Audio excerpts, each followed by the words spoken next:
All right, the music might have been a little incessant there, but there you go. That 20 was years of really powers. nice. You like that? That's I good. got to tell you, I literally am going to tweet this week my 10 favorite Mike Oeming covers, and there was like 9 of them.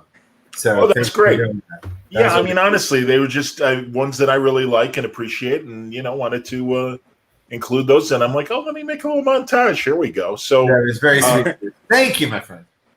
Guys, Thank absolutely. you, John. That was really nice, man. It's Word Balloon Live, and we are celebrating the launch party for the 20th anniversary original graphic novel of Powers. And what's the subtitle, sir?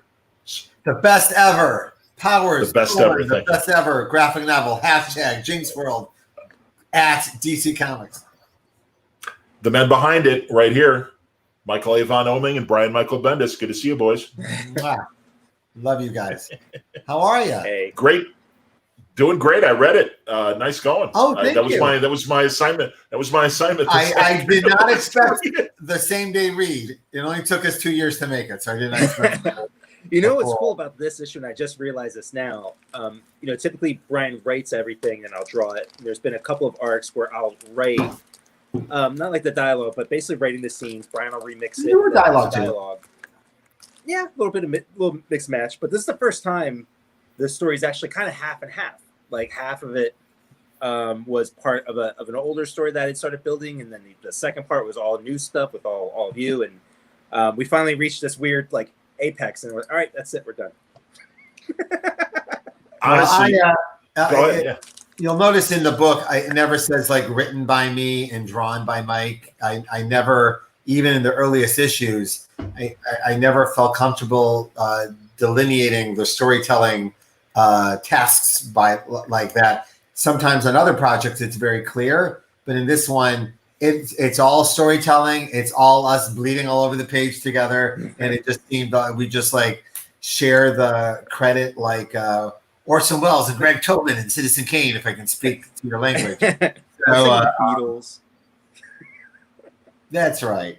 So it was very, very cool to do that. I also liked showing people which parts Mike wrote. I'm a big fan of Mike's writing. I'm glad Englishman shut up. Englishman, he tweeted me that he had to take his wife to something. So thank you for coming. A lot of thank yous from everybody, and that's nice. I must say I haven't been online a lot today because just stuff and school starting tomorrow, and holy shit. But I was genuinely startled and delighted with how many people had purchased the book, already got the book, tweeted us about the book, like by noon. It was very, very. Hello, Lord Retail. He's read 19. No one expected you to read that, even as fast as you read, Jermaine. No one expected you to read the whole thing. It's literally like 9 issues of Powers. It's literally like 9 issues. It's a great story, man. I swear it. It's great. I don't know. Well, like you guys said, it's you reworked an older story or whatever. But truly, I don't know how long it's been since you guys were writing it regularly. But I mean, the tone is there, and it's great. Honestly, it was so great to just get sucked back into the Powers world reading it. Mike was working on a story about the generations of Powers, which I really, really liked. And he was also wanted to write about like not remembering things correctly. As we get older, even in our middle age, we're certainly not old men, but even us looking back and going, I don't remember the mid-90s as much as I thought I was. I should have taken more pictures. And so things you thought, I remember this forever. It's locked in. No worries. And then you go, did we win there? I don't remember. And that was really profound as I was working on it, like especially stuff that you wrote and thinking about like, Walker's looking back on his life and not recognizing himself or his memories. And like, as I'm getting older, and also I just read an article about like depression and stuff and how that affects your memory, your long-term memory. So like I've been to Europe a bunch of times. I've been to Norway like 2 or 3 times, and Spain a bunch of times. I can only give you a handful of stories. Like if I was to tell you about what it was like in Norway, which blew my mind, I can tell you like 3 or 4 things that were really clear, and that's kind of it. So it's interesting to tap into that as we're drawing like Walker and like reconciling his past lives and all this stuff. And like, you know, Brian and I have had, you know, our children grow up. They went from little teeny tiny babies to becoming young adults. I went through a divorce, was remarried. I was living on the East Coast, living on the West Coast. I had left comics for a while and came back. Like all these crazy, like upside down life stuff was happening. TV show. And our culmination is 20 years. It's crazy. And then to see our characters going through it, like Dina, same thing. She moved on in a different way, and we catch up with her now and 20 years later. And this one got to me for sure. Really cool where everybody is. Go ahead. I got very delighted by the idea of telling the story from an unreliable narrator who's trying really hard to be reliable. Like a lot of times when you hear an unreliable narrator, they're lying. They're telling you they're selling you something. But I thought it was much more interesting to know they're trying to tell you the truth. And I've seen it a couple of times, and I think the most modern version. And we wrote this before I saw The Irishman, but The Irishman hits on some stuff like that. A much older man from a different perspective, but he's like expressing a history, and some of it may not be real. Like, and that's but it is to him, so it is. And that got really fascinating to me. I also love the idea, and this is when we took it into graphic novel form. We can age the characters with us. Like, there's no rule. Like one of the conceits of comics is that no one ever ages. Like, you know, whatever age you're writing your characters, that's the age they stay. And every once in a while, I've aged a character up. Like, I skipped a year of Miles's life just because we're like, this is gonna be a downtime year for him. Let's just skip to the good stuff. But to have the characters age 20 years later was really exciting to me. And that means it just by definition, it's a reader-friendly graphic novel. Like you don't have to have known anything that ever came before to appreciate this. And that got really exciting to me. And I'll tell you why I really wanted to do that. I accidentally saw the series finale of The Leftovers on HBO without having ever seen any other episode. And I didn't know it was a series finale, and I didn't know, like, I just turned on the TV and something caught my eye, and it was like the first 2 minutes of the episode, and I stayed with it. And then I realized what I was watching and how it completely worked as a piece of film. I was completely riveted, and to the point where I don't even want to see the other episodes of The Leftovers. You're like, this is a great pilot. I'm like, no, could you do that? Could you write like a series finale in comics and it be like a completely reader-friendly thing? Because a lot of times series finales are just, you know, everyone take a bow. It's it's Crickets and Santa Claus. But can you? It's the big finale. But can you do the big finale and it also be a big beginning? You guys keep talking because someone else said my voice sounds weird. It does. Sound weird, Brian? All right, I'm gonna like leave, but you guys, the feed's still going. It doesn't sound bad. It sounds like you're talking through like a voice modulator. What? It sounds like you're being interviewed by a 60 deeper. minutes. What does it sound like? Talk Deeper. Yeah. No, it sounds deeper like than you're a about little deeper. Testimony about the cigarette Well, company. all right, I'll tell you what. I will sign out for a second. You guys talk amongst each other. Oh, we're in charge? Yeah, feel Is free there someone to make fun of me if you want. But I'll be right back. I'm just going to recalibrate. All right. Are we broadcasting live on his feed without It's him? our show now, man. That's what I was trying to say. Of course. So Wow. keep going. And I'll be here. We'll be here. Of course. All right. But What was that on his back wall? No, how are you? That was fun today. Everyone's being nice. All the stuff. I didn't expect it. Yeah, you know it was just hard to keep up with, and it's such a weird feeling because, we've been working on this trade for so long. It's not like there's this sort of one singular moment that happened where it's like, oh my God, it's the 20th anniversary. Like it kind of kept like we felt like we kept having a 20th anniversary, like kind of over and over again. No, but this is actually the 20th anniversary. We got it in under the wire. Our first issue came out at San Diego Con 20 years ago. Wow. So, holy crap. Jesus. We're pretty close. First issue. Oh my Lord, look at that. Signed by Brian Michael Bendis. If you look up my profile on eBay, this will Wow. Do I sound better or the same? Kind of the same, but I don't mind it. You don't have All right, to. I'm rolling with it. It is But what it is. you do sound like you're testifying.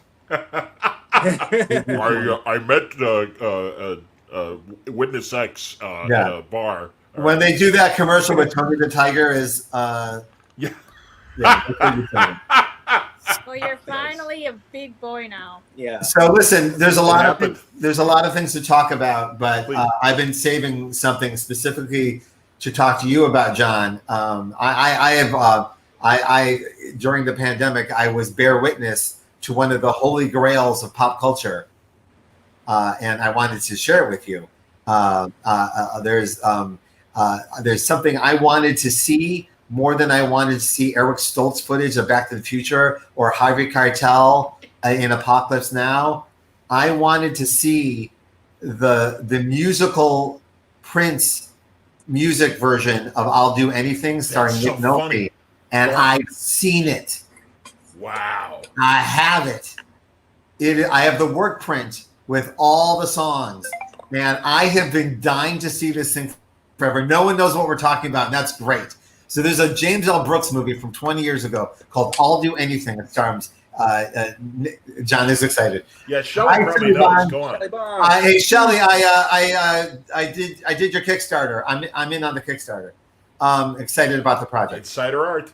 Yeah, very excited. Very good idea. But anyway, so 20 years ago, there was a James L. Brooks movie where there was a musical. It started Albert Brooks and Nick Nolte and Julie Kavner and a bunch of people who can't sing, singing songs written by Prince, a musical about Hollywood. And then they took out all the music. Like, it tested terribly with the music, so they just took it all out and released it without music. And if you watch the movie, it's fascinating because it's got the bounce of a musical. And it has moments where they're building up to a song, like in any musical, here it comes, and then they Don't get so excited. And for my whole life, I wanted to see what it looks like when Albert Brooks, which I knew, you can tell from the performance, gives it his all, singing a Prince song. What does that look like? I have seen it. It is everything you want it to be and more. It is so good, bad. Wow. So. Because it's funny, like, I've been listening to You Must Remember This, the Hollywood podcast, and yeah, they spent, the whole season about Polly Platt, who was the producer on this film, and worked with James Brooks, and was the one going, this doesn't work. It does not. It doesn't. And she got Prince, and I guess Prince visited the set and saw Julie Kavner, and Julie Kavner, everybody, Marge Simpson. Imagine Marge Simpson, because that's her real voice. Just a little bit of exaggeration. If you watch Rhoda, it's the same voice. And I mean, can you imagine? No, but that's the thing. So it's Nick Nolte and Albert Brooks, and they all have not melodious voices to start with, right? That's kind of what he sounds like a can opener. Yeah. Nick Nolte. But their singing voice, they're not terrible singing voices. They're just okay. So it's not like terrible. Like you're like, whoa, what is this? And that's the joke. And it's not good. It's just Albert Brooks trying really hard. It doesn't work. So it's like what they end up doing with Les Mis. Like, was it just recently they got a bunch of non-singers to do Les Mis? And yeah, it's a lot like that, but they were really projecting. This is not that. And doing Prince songs. Really Marge Simpson singing a Sinead O'Connor song. Okay. I couldn't wait to tell you there's nobody who would be more impressed with having seen this footage, and I couldn't take my eyes off it. I watched like all 3.5 hours. She looked like she saw a flying puppy or something. She was just like, I have it. We're gonna watch it together.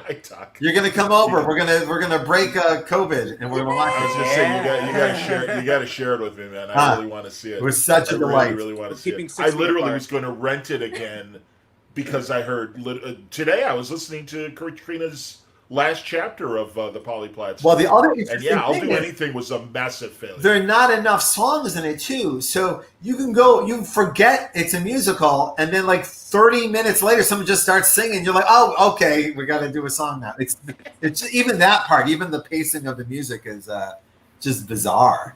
it almost. And then feels Carol like King seeing- shows up in the middle and sings a like Carol King shows up in a scene that's not in the movie scene and sings a Prince song. And there's two people who shouldn't. It didn't. Interesting. Yeah. Wow. I'm a huge Carol King fan, huge Prince fan. Put them together. Nothing. Anyway, I know I'm talking about something only I've seen, so I'll stop talking. I'm very excited. No, It was very exciting to tell people. It's like it's not like you've seen the Jerry Lewis clown movie, but it's in the same. The day the clown cried. Yeah, yes. it's in the same thing. But if anyone No, it is. has It's like a copy of the Jerry Lewis clown movie, I will accept it in trade. Anything you see back here, you can have in trade for the Jerry. Harry Shear's the only person the only celebrity I know that has actually seen it. I know a couple other people who have seen it, but wow. it's all in the comedy community. They've all Okay. they've all seen it. As a last thought on this tangent, supposedly 10 years after Jerry's passed, they're going to release a lot of stuff like his talk show, and I wonder if that's the final, like, okay, here it is, I'm dead. Here, I'll finally show it. Yeah. And if people don't know, the day the clown cried is, and the premise alone should give you chills. He is a clown that is hired by the Nazis or is enslaved to the Nazis to lead children to the gas chamber. Good night, everybody. Thanks for It's a coming. funny premise. We're done. I don't know if they could pull it off. Anyway, so yeah, it's a shocker. I'm dying to see it. So yeah, and truly, I'll Do Anything is one of those Hollywood stories because again, it almost ruined Jim Brooks making movies because it was such a big flop and everything. Yeah. So. Well, he makes that Simpsons money, so he gets a free pass forever. Oh yeah, no. He was, he was going to be fine regardless. Absolutely. Well, anyway, that was great. So back to all right. Back to Power. Any other? Yes. He hears Mike has a great Simmons voice. Thank you, Mitch. Oh man, Absolutely. you're so kind.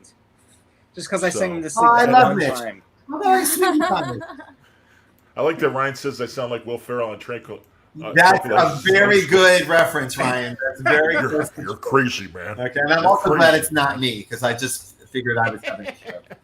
So, Oh my or God. mini stroke. Mini stroke is all the rage. So, Excellent. And Scott Pollard says, I think Jerry would have been buried with the original print. Maybe. maybe. I don't know. Maybe if you watch the documentary about him, the last one they made, it looks like he ain't gonna let it go. It looks like it. That's why I kind of almost could see him being stubborn because I heard they're going to do it with the talk show, the famous. I would talk love show to see that problematic talk show on. Yeah. I'm gonna do the same thing with all my porn comics. 10 years after I'm dead, I'll release them all. Hey, I'm surprised you haven't. I know it's more like the world we live in right now, but I'm surprised you haven't used those porn comics for your Kickstarter. I think They're just not very good. I mean, Oeming they After were from Hours. $1 billion years ago. I mean, Oh, I'd like to see that. Well, So and of just course, so like people know three what or four we're talking good about. drawings in the whole books.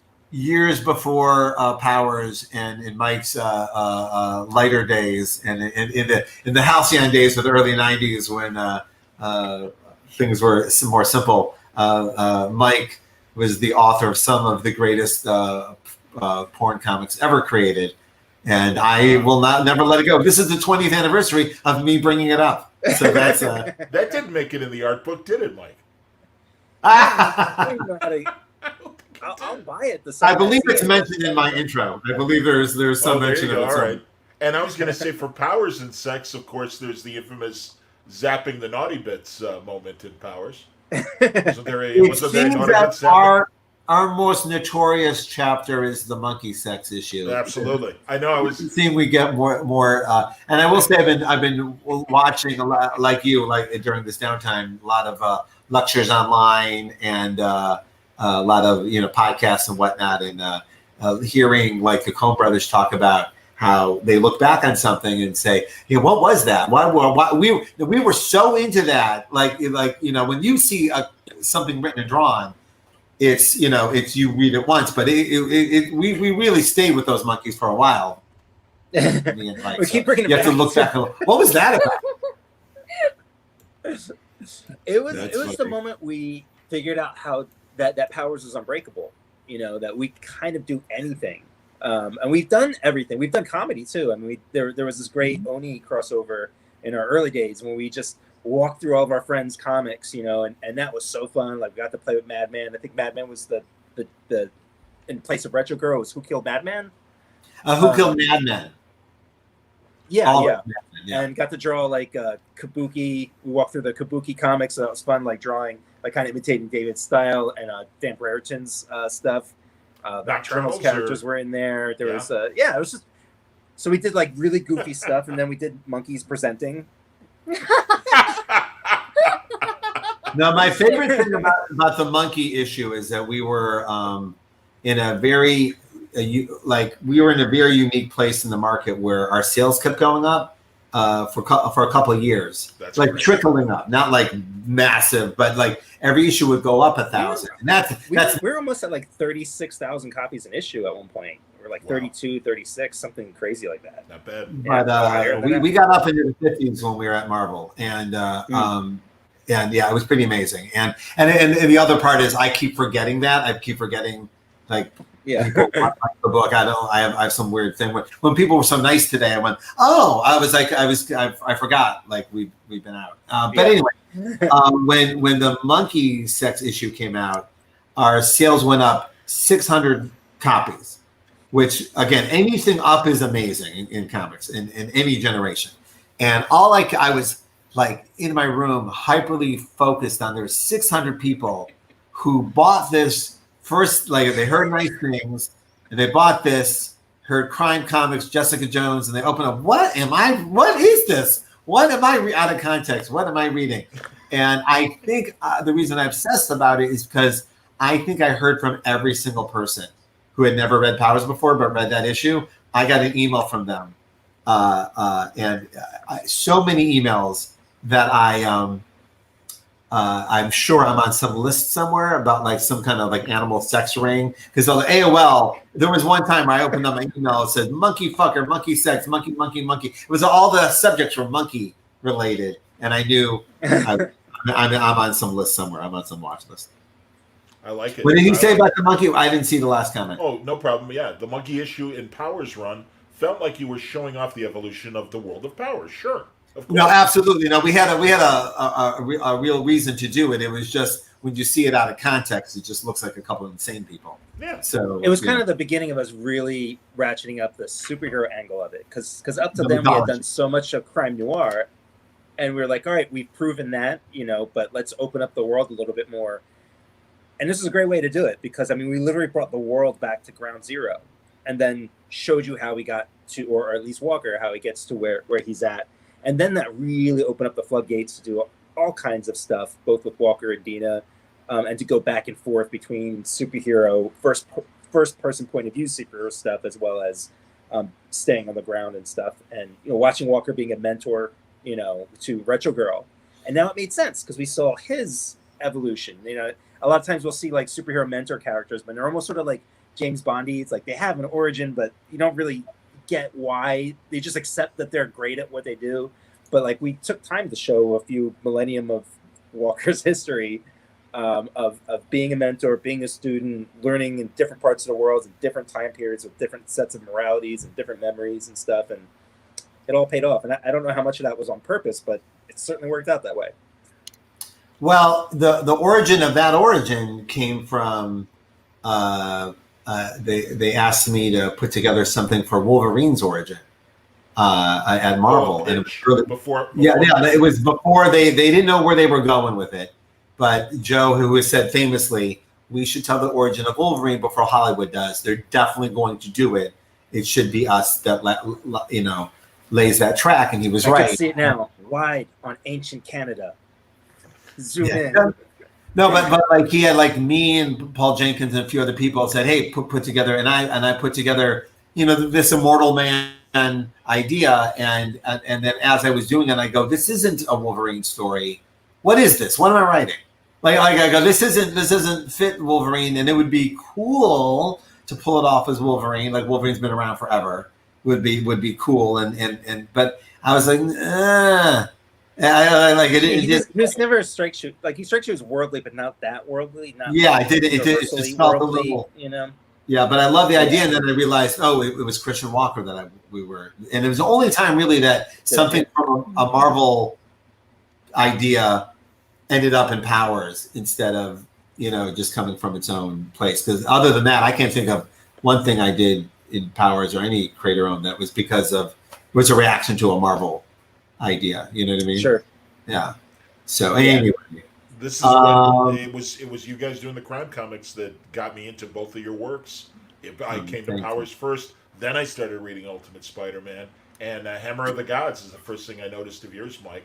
And yeah. Oh, thanks, man. And also, absolutely, and we've talked about this before, Mike. I loved the strips, including Powers, that you guys put in Comic Book Weekly. The paper 4-page thing that you used to get at the comic shops. Comic shop news. Pre-internet, essentially. Comic shop news. Thank you. Yes, that's what it was. Cliff Biggers. Cliff Biggers. Let's give him a shout out. Kept that going. Absolutely. Absolutely. Yeah. Kept that going forever. Yeah, and that was really those cool. are huge helps to us. It was. There was quite a few things that helped land Powers to be a success that we had never had before too. That was the other thing. Like me and Mike got together to make Powers, and we had individually not had a successful book. Like I had just enough to get another one. You know what I mean? Like I didn't cost anybody any money, but we weren't lighting up the place. And then all of a sudden we came to thank you. We came to Image and said we want to do this book Powers, and we think it should be in color because we had a color theory to go with it, which was unusual for me. I was working almost exclusively in black and white for a decade, and that for some reason this book needed to be in color to accentuate the difference between the genres and how they affected each other without ever speaking of it in dialogue. And they let us do it, and our first issue numbers came in right on the bubble, right on the edge of, oh, you get to print it. But without any, we were bracing for going black and white. We're gonna have to these are the best numbers. Thank you, Shelley. We have the best numbers. We have good torso news coming. Great. Yeah, but we were very excited about switching to black and white if we had to, and then we never had to. So that was kind of amazing. It was and it was amazing to watch the sales go up slowly over the 2-year period. It was insane. And who was doing the colors originally? It started with who was our Pat Gary started, and then I did a bunch too, and you did a bunch too, Mike, right? You colored a bunch of stuff. Lettering? No, the coloring. Oh no, I didn't do any coloring early on at all. I colored the first batch of covers are me, and those first covers are me for sure. And there's some other stuff that's mine. I don't remember. No, I do. We couldn't afford anybody. It was just us. And then Pete Pentazis came on for a very long time, and was an excellent collaborator. And then Nick Velarde's been with us most of the time. And we honestly, just texted with him earlier, including 14 years. Thank God here. Really that long? 14 years, Mike? Well, Yeah. then I am kicking Yeah. myself because I should have invited Nick to come on as well. Maybe I'll have to give Nick a Oh, Nick, if you're watching, hop in. text me, Nick. You send him the link, Mike. Yeah, by all means. If he wants to pop in, that'd be great. Is he a West Coast guy? I don't remember. No, but he's in the mountains, so I'm sure he's wide awake. Okay. Yeah. Yeah, it's only 10:30. Everyone's wide awake. No one sleeps anymore. So no, we're doing good. Yeah, I see a lot of we're great. all living in fear. Let's see here. So going to be a paperback volume 8 of Powers to go along with the recent trades that were released from DC. Everything at DC, everything is collected. The entire run is collected from DC in those 7 volumes, and then there's this. That's the whole thing. I love those 7 volumes. They're my favorite format of all the Powers formats we put out. So I'm delighted they were also successful because I really like these. It's hard to describe to people, but every time you finish one issue of a comic, it feels like this. It feels like 22 pages feels like this. So having these out feels like some kind of validation of your existence. It's hard to Another celebrity shout out, boys. Walter Oh Simonson. my goodness. Hey guys, just wanted to say hi. Glad to see you all and see you're good. I'll come back and watch this tomorrow. Right now I'm turning in. I'm going to sleep, pal. Good night. He's the sweetest man. And he's like this ghost of sweetness in my life. gone out of my way to embarrass him in every medium I could find, including this one. And like just the other day, I'm rarely on Facebook because it's the devil. And I went on and oh my, there's a message from Walt from last week. Holy shit! And you know, and it was just him saying, "Hey, happy birthday!" And I'm like, he's the sweetest guy. He's the nicest person. So the old meet your heroes, don't meet your heroes unless they're Walt Simonson. At the 10th anniversary of Powers in Baltimore, I was there. I moderated your guys' panel, and I sat a lot between you guys. And at one point, Walt brought pages when he was drawing Vigilante with Marv Wolfman in the, you know, whatever rerun of Vigilante DC made 10 years ago or whatever. And it was so great. And he walked away, and literally you're like, isn't that great? He just comes over and he's like so excited about his stuff that he wants to share. I'm like, yeah, man, it's amazing. Very few people in in this world are exactly how you want them to be, including myself, and he is one. So that's awesome. Oh, he said hi, Taki. Walt. That's the same time we're Walt. Absolutely, and then this is wordballoon is telephone, so creators talk to each other. Hello, thank you, Shelley. Absolutely. Yeah, go on. No, that's so amazing. sweet. I got really lucky when I got to write Thor, and did a signing with him at one of the cons. It might have even been Baltimore Con. I don't remember, but you know, it was one of those weird career moments where you're like, oh my god, I grew up wanting to write and draw Thor because of this guy, and then you know there he is, you know, the sweetest guy in the world, and So great artist, and that was a nice little dream come true. Yeah.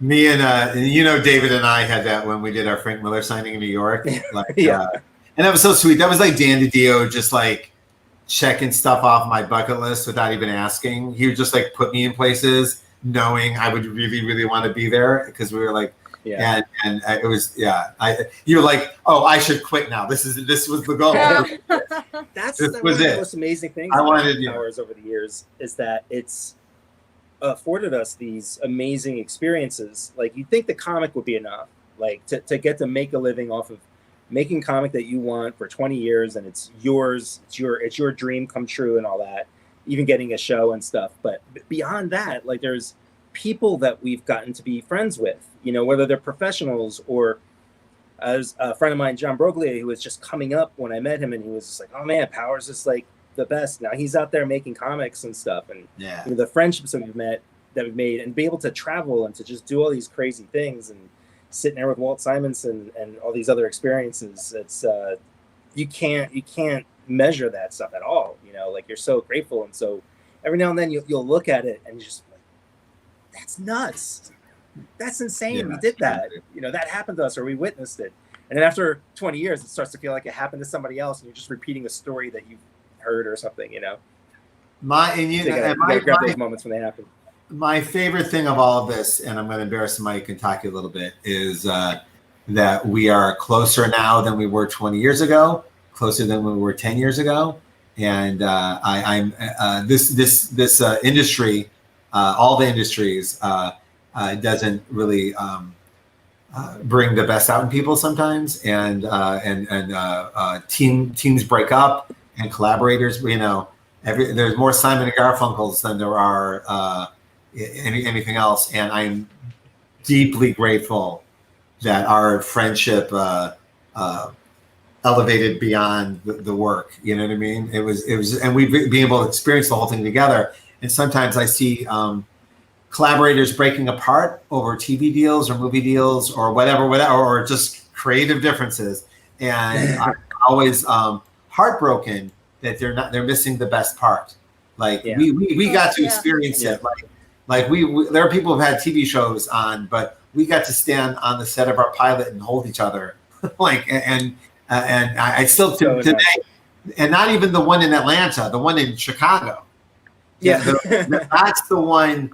That moment when we were on the set of your Powers department that they were making based on your choices, and we literally kind of held each other, like held each other, like this. It was quite amazing. It's one of my favorite moments. There's one other moment that really sticks out in my head too, and it was right after the premiere of the pilot. You know, we had like that release party, and it was really cool. I mean, there was In New York Comic Con? a bunch of other movie stars were there. Jeff Garlin was there. Oh yeah, that one. Yeah. Yeah, I got like a big hug from him and everything. That was awesome. But afterwards, after all the hubbub, we were driving back to the hotel, and it was you, me, Taki, our agent, and Elisa, and we were driving by one of the, all the stuff has happened, the party, right? And we're driving past like a billboard, and like, oh shit, let's get out and get like a picture with the billboard. It was like really dark, so we got this blurry picture, but it was just the family. It was just the family, and we're just taking a picture in front of it with none of the other lights, no red carpet, no movie stars or anything. And that was the moment. That was it. Like, that is still crystal clear in my head, that moment. And you can't really compare that to the other stuff. And I'm not trying to sound like overly philosophical or whatever, but it's just, there are these moments that are so mind-blowing. They're above, like, I get being able to work hard and get what you've been working hard for, but these other things are just, they're kind of magical and just mind-blowing. And so glad to go for sure. I'm so glad you brought that up. So we had a screening of the pilot at Sony, on the Sony lot, and a lot of like Sony people were there. I think a lot of Sony favors were being called in, like whoever's on the lot. And he's right, Jeff Garlin was there. And Jeff Garlin is not someone I know. This isn't like but I somehow have had a couple of meals with Jeff Garlin. I've been invited to places that Jeff Garlin shows up, and he's one of the people in the world that does not disappoint. He is Jeff Garlin. In fact, maybe not all the time, but every time I've been with him, it's been very loud and very funny, and and you think there's going to be a fight. Like, it just Chicago gets very. guy. Yeah. We had one meal. We had one meal in New York, and it was a bunch of Marvel people, and he showed up and he screamed at us about Iron Man the movie. I've told you this story before. He screamed at us about Iron Man the movie because he didn't understand he was going to be wearing a suit of armor, and as soon as the armor came out, he just lost it. He goes, "I can't watch this. I'm not watching it." And even though the movie was a hit, he was just yelling at us. And then so cut to the Powers premiere. He was very, very sweet. He was going out of his way to be like supportive. I think I found it. He's taking pictures with us. And then Kirkman was there. Oh, that's what the billboard. Okay. Yeah. And he turns to Kirkman. He turns to Kirkman and he starts yelling about how he's fucking up The Walking Dead because none of the zombies are famous people. I go, what do you mean? No, that's my favorite. That's my absolute. Oh, nice. Hold on, I'm going to solo that. Hang on 1 second. That's one of the billboard shots. The billboard is huge. A little down. There you go, Mike. I'm also huge in that picture. That's awesome. Oh, stop. I am. And but anyway, so Jeff Garlin is talking to us and he's being lovely, and then he just sees Kirkman, turns to him and goes, "You're messing up The Walking Dead. Where's Marilyn Monroe? Where's James Dean? Where's the famous zombies? You're gonna be off the air in 2 years, you idiot!" Just starts screaming. And he was joking because The Walking Dead's a hit. No one doesn't need anything. But Robert wasn't like it just something was happening around his head where it was like, it was one of my favorites. I enjoyed it immensely. Yeah, I can't find it right now, but like I obviously don't know Jeff, and I've never met him. I don't know. Like, hey, I'm one of the co-creators of the comic. So excited to hear. Can I get a picture with you? And we took a picture and we hugged. Like we were just like two little kids in the cold meeting for the first time in preschool. I wish I could find the photo, but it was just. I'm looking. I bet I have it. I'll find it. He's a super sweet guy, yeah. And then and Kirkman was there, which was cool. He was just there just to show up and support us and stuff. And that was one of those nights where a party was being thrown for us, and I did not understand that. Like it was not. DJ, there was like Powers drugs where they made them out of like M&Ms. There were like Powers pills and stuff, and there was like napkins with my illustrations of a retro girl on it. Wow, and cool. They set the whole place and whatnot. And and we were unaware of it, right? I wasn't aware of it at all. They were like, "Listen, we need you to stop by this thing afterwards," and I thought it was just a press thing, and it was like, "Oh my god, it's an after party with people having a party." Anyway, that's hilarious. So also I'll be. Shelley wants to know what year this was. What year was it? This would be 2016, I think. Okay, that sounds. 15? No, it's gotta be like or 15, maybe 14. Actually, Mike, you're right, because I was at the Adult Contemporary station when I was seeing if I could fly down to Atlanta and be at Retro Girl's funeral. Oh, that's right. Is that Well, the Wrecking Ball's funeral was 16. Time doesn't matter anymore anyway. It's all, yeah. By the way, for people, this is the first time I've been on camera having not shaved. So I just want to prove to me people too. I could grow hair out of my face. No, I meant to, but I forgot. I didn't get hair. My beard. it. Don't hit me with your hair privilege. You know how I feel about that. Nice. God, All right. you know what I love about Powers, honestly, for the 20 years was, and maybe I'm wrong, maybe I'm misremembering, because certainly there were letter pages and things, but it just seems like the community, because of the Jinxworld message board and everything else, that it really was one of those first, like, communal kind of readers and comic creators all coming together, and it really was like a bunch of inside jokes and funny things, and you know, I mean, like, I agree with that. Some of that was just good timing.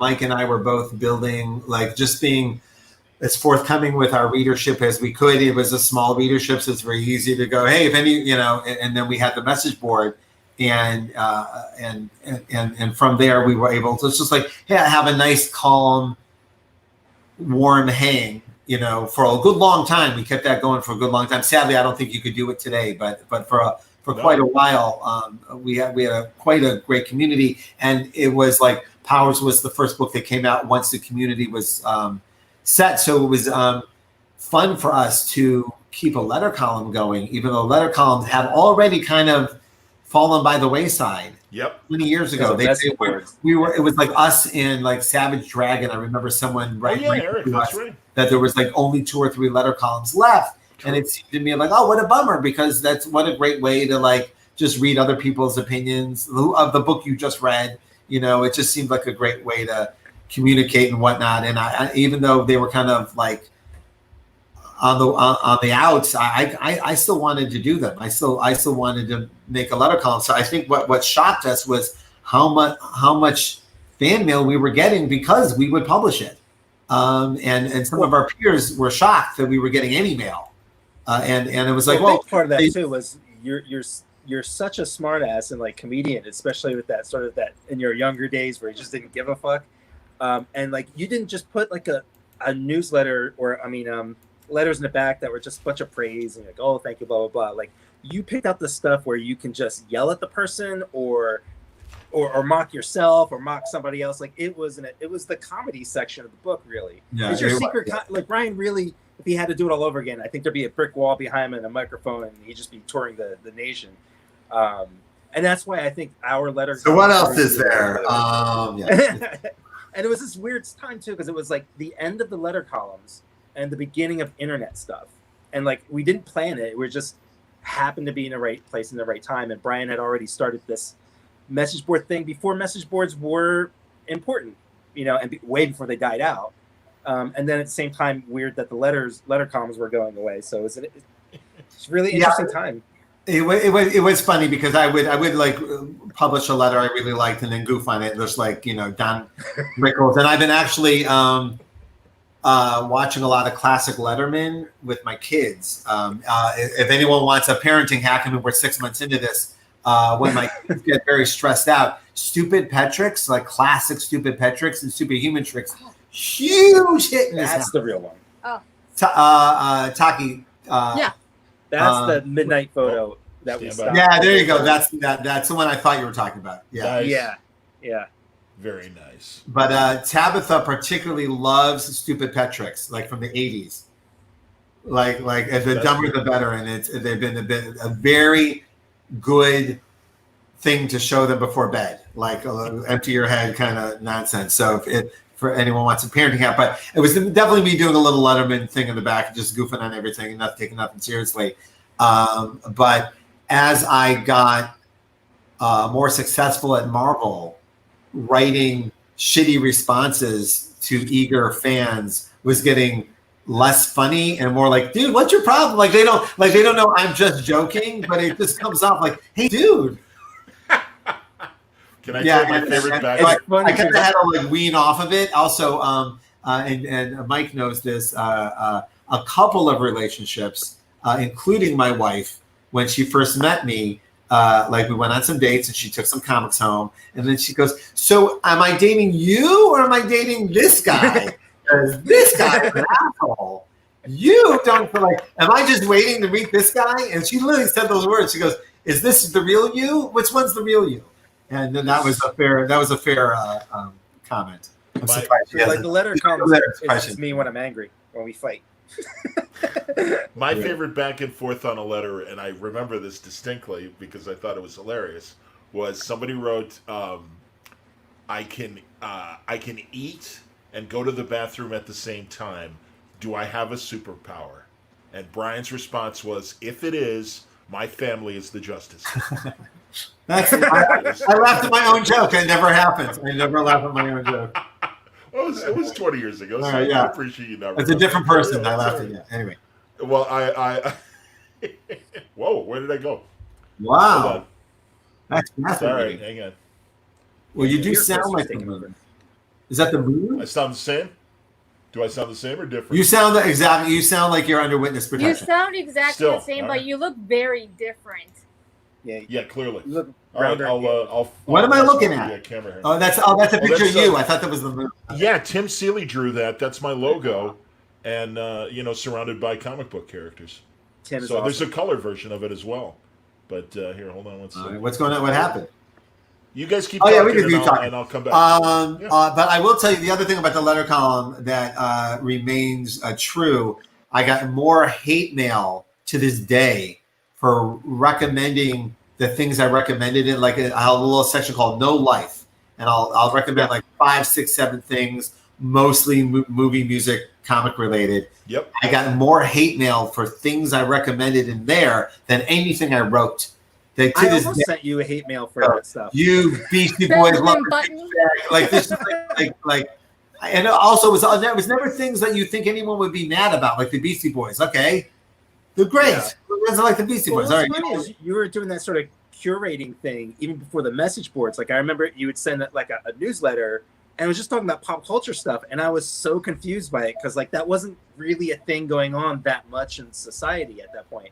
I was like, why is Brian just sending me lists of shit that he likes? It's like, yeah, this is cool, but what? Like, I was practicing. And then that was, but that you were pretty visionary because that really became the base of a lot of careers, like, especially in journalism. There's people who don't write anything; they just collect stuff, But you were doing it like ahead of time, and all that sort of self-branding, and we weren't thinking about it then, was stuff that you were already kind of cultivating. So, by the time the internet started to blow up, you're already in a rhythm of like talking to people and relating to them in a way that they felt a closer connection to you and your work.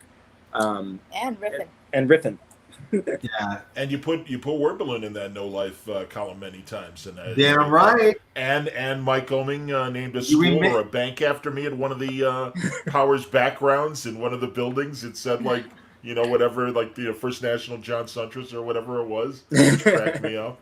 So yeah, no. Seriously, man, Wordballoon owes a lot to you guys in terms of the promotion you helped and the audience you helped me grow. You were the gold standard then, and you proved it during this whole COVID thing. You are the gold standard now. You are the place to go when you want to have a serious, fun conversation about comics. The perfect tempo, the perfect mixture of serious craft and goofy nonsense. That is exactly what comics should be. And you remain the great home for. There are other podcasts. They're wonderful, but they're very, very serious.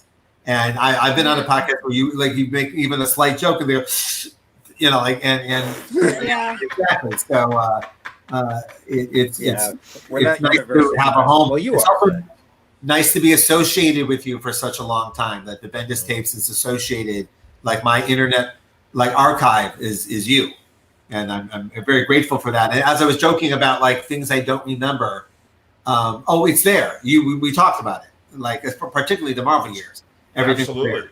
So that's and I think a while from now we'll be very grateful that we have that somewhere. I was gonna say it's like a living document of most of your career, and at a far off into the distant future. I mean, that'll be just a great archive to go through and figure out how can we condense this down into a book, sort of, the retrospective of everything, Shelley Bond's awesome.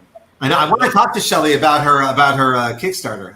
It's because of Shelley I learned to bring the books with me that we're going to talk about because she's like nice. the ultimate. Like she's not only a great editor, but she's a great salesperson. Like she'll just start talking and then she'll pull out the product, tell you what it's about, why you need it, where you can get it, and when. Yeah. I don't think I've ever met Shelley. I don't think we've ever actually. Oh man, Dude, seriously, she's a riot, and honestly, no, we have a lot of mutual friends, like a ton of. She's one of us. Now we're Absolutely, talking about she's her, one of us. and she's not in the room, which is always weird. Now she's having one of those weird moments. In Like, the are they? room, she's just, Are they talking about she's me? listening. Digital room. No, but this years ago, and we talked about this on the air. I was literally sitting here at this desk typing a spell checking Ultimate Spider-Man, listening to Howard Stern, and then Howard Stern started to talk about Ultimate Spider-Man because his friend Ralph had given him copies, and he was describing it, and he didn't know the title of the book, but he started describing what I was writing, and I literally thought, "Oh, am I having a psychotic break? Do I think Howard is talking to me?" Because like you're alone in a room, and it's just me and that voice, and I'm like, "Oh," I was, and then literally as I had that moment, I had this moment of, "Oh my God!" One of our friends, David Mack, texted me, "Howard's talking about you. I'm 90% sure it's you," and I realized I'm not crazy, but it was a very scary moment for a minute that I thought I'd gone by. That's cool. Now you're going to have to explain to people why you listen to Howard Stern. I haven't in a long time. It's been a long time. I gotta say, It cracked me up when you told me that. I tapped out about 5 years ago. So it's been a while. Was it that long? Yeah, it's been a while. Yeah. Okay. Right. When he went in for Trump, I was gone. That was it for me. Yeah. So I know he's gone the other way now, but it was it was hard to listen to. So anyway. So have you got it? What have we got any questions or Q&A? Let's see here. I want to go back and some other people that. I feel like we're just talking about stuff we want to talk about. No worries. Well, there's some non-related, but non-related to Powers. Hold on. Oeming questions. Actually, a Bendis Oeming Soma question, and that is, when is the United States of Murder Annual coming out? Oh, good question. Yeah, good question.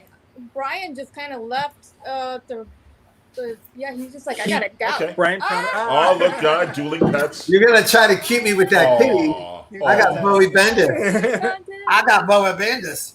I'm sorry. That's a new one. Neither of them know how to look at the camera. Yeah. I'm disappointed in both of them. Brian. No, Bowie is they were annoying. asking about Bowie murder was snuggling with my wife, and I just disturbed him. Here, Brian. Trevor what is wants it? to know when Trevor wants to know when the United about, States of Murder Murder Incorporated annual. Very good news. You already own it. If you bought the last volume of Murder Incorporated, instead of doing the annual, we were going to do like 6 issues annual, 6 issues annual, 6 issues annual. And that would have worked better if we were on more of a consistent schedule, but we weren't. So instead, we took the guts of the annual and made it the beginning. It's the hook of the 6-issue run that just came out, United States versus Murder Incorporated. The good news is, by the way, and we're so rarely in a position to say these words out loud. Yes. Volume 3 is done. All 6 issues, colored, lettered, done. So excited that we're going to be able to put that out on time. Both this and the book I'm doing with Andre Lima, he is finishing the 4th issue right now. So by the time it's solicited, the entire thing will be completed. So I know, like, oh, good, professionals, congratulations. But I've often come on the show a little embarrassed, hat in hand. Sorry, we're late on this, and so having all these things done is very exciting for us. That's excellent. All right. So thank you for sticking with Murder Incorporated. I will say the 3rd volume is by a mile my favorite thing that we have done as a group. So I'm very excited for it to come. Looking forward to it. Yeah. Excellent. I surprised and delighted my collaborators on this one. That was fun. Very cool. Here, Shelley has a good question for you, Mike. Show us your favorite page from the Powers graphic novel. That's Oh a good my question. God. I like it. Start That's thumbing a tough through. one. While you're thumbing through and thinking, Bendis, what's the opening and closing song for the new book? Oh, Soundtrack that's a in mind? good one. It's good. She knows what she's Please doing. say Kumori. No. I will Taki say woke up this morning singing "Wild Wild West" by Kumo D. So that's the Kumo D. you guys are stuck in the house together. That's not fair to him. I hate to Open a always window. take Mike's side on these things, but that is, eventually. That was abusive, I know. Nick Cave's Beautiful World is the end song of the whole piece. And it's a song I was trying to get into the Powers TV show every episode I wrote, because it is the song that I think about the most while I'm writing Powers the entire time. If you get a chance, you can Google it. But its lyrics speak about truth in art, and I just think about it a great deal. It's when I think about Christian Walker, I think about that song. And the opening song is "Groove Is in the Heart" by Delight. Hilarious. Why not? Why not? That's fantastic. God, you know what I was listening to today, and I just posted it on Facebook from The Tommy 40 years Dorsey ago. Orchestra? No, but from 40 years ago, it's embarrassing, but a great album that holds up. Zenyatta Mandata, Police. Oh, no, it totally holds up. My God, I was just blasting it, and every song. Good Lord. Mike and Taki know this. I recently had a road trip with my daughter, and she put in her music. And after a while, I said, "Oh, sweetie, did you make this playlist for me?" And I go, "This is all my favorite songs." She goes, "This is my music."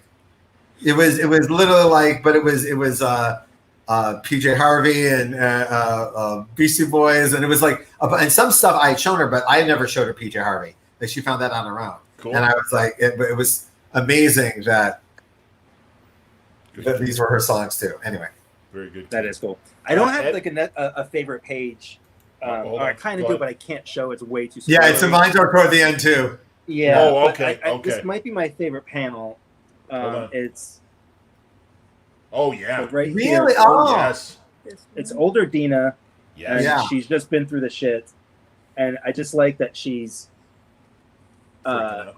the expression on her face and the body language, and I gotta tell you, it was really fun just drawing older Dina. Maybe I've Yeah, been you enjoying enjoyed drawing that. older characters, and just the body shapes and stuff are just more interesting. It's kind of a weird, Yes. but I guess it comes with just getting older too. Like, I understand now more about like this stuff and how to draw this on a character. When they all show up, it's amazing. And again, it has been 20 years.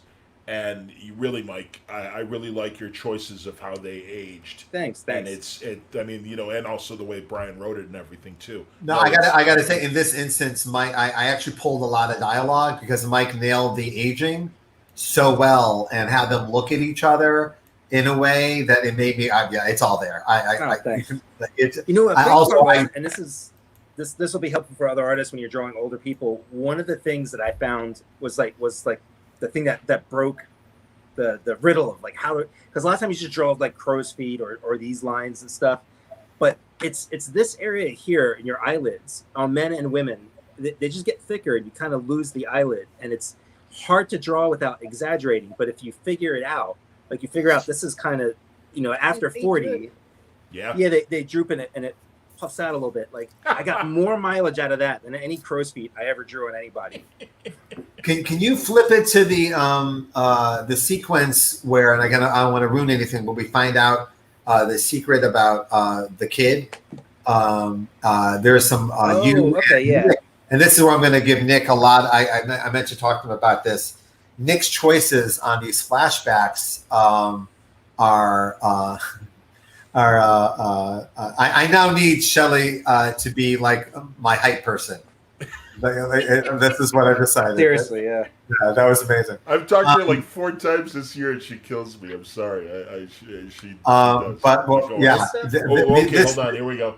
Hang on, Mike. these color choices here, the one with the kids in the that one, the one on the bottom left Yeah. is probably my Yes. favorite panel in the book. It's truly like classic horror design, and it really creeps up on you in a fantastic way.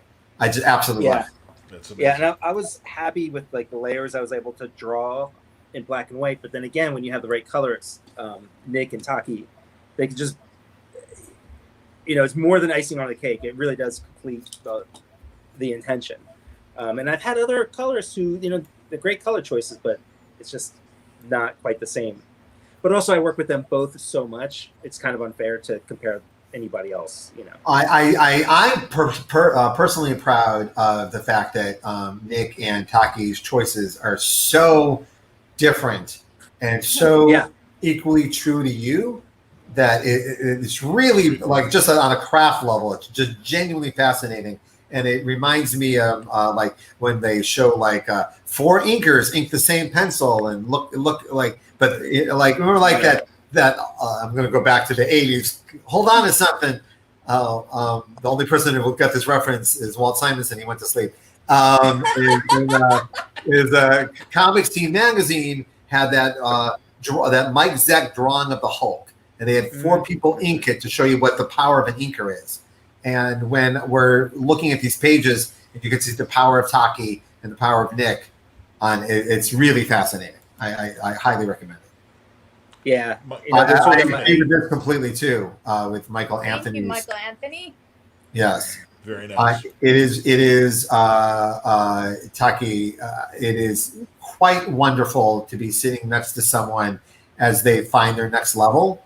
We've had it with quite a few of our friends, and Taki has taken the stress in her life and put it into punk rock art choices, and they're just like choices that are so wonderful to be around. I can't even tell you how inspiring it is to be around that. I can't wait till I find a home for those things. Yeah.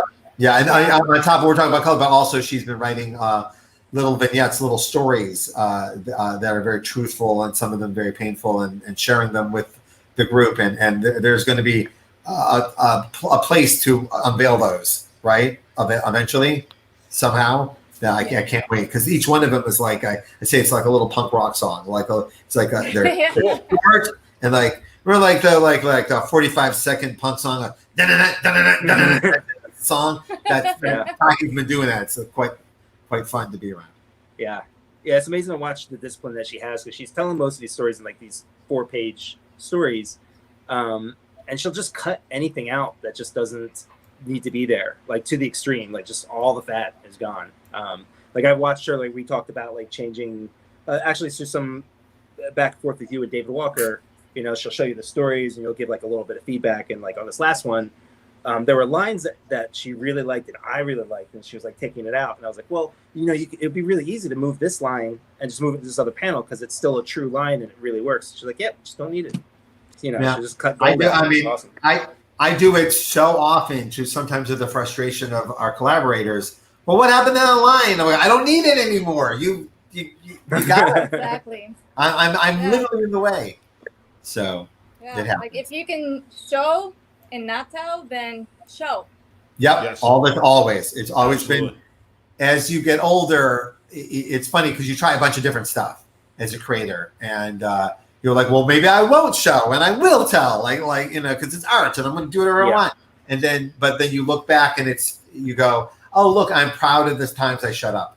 I'm more proud of the times I got the fuck off out of the way than I am when I.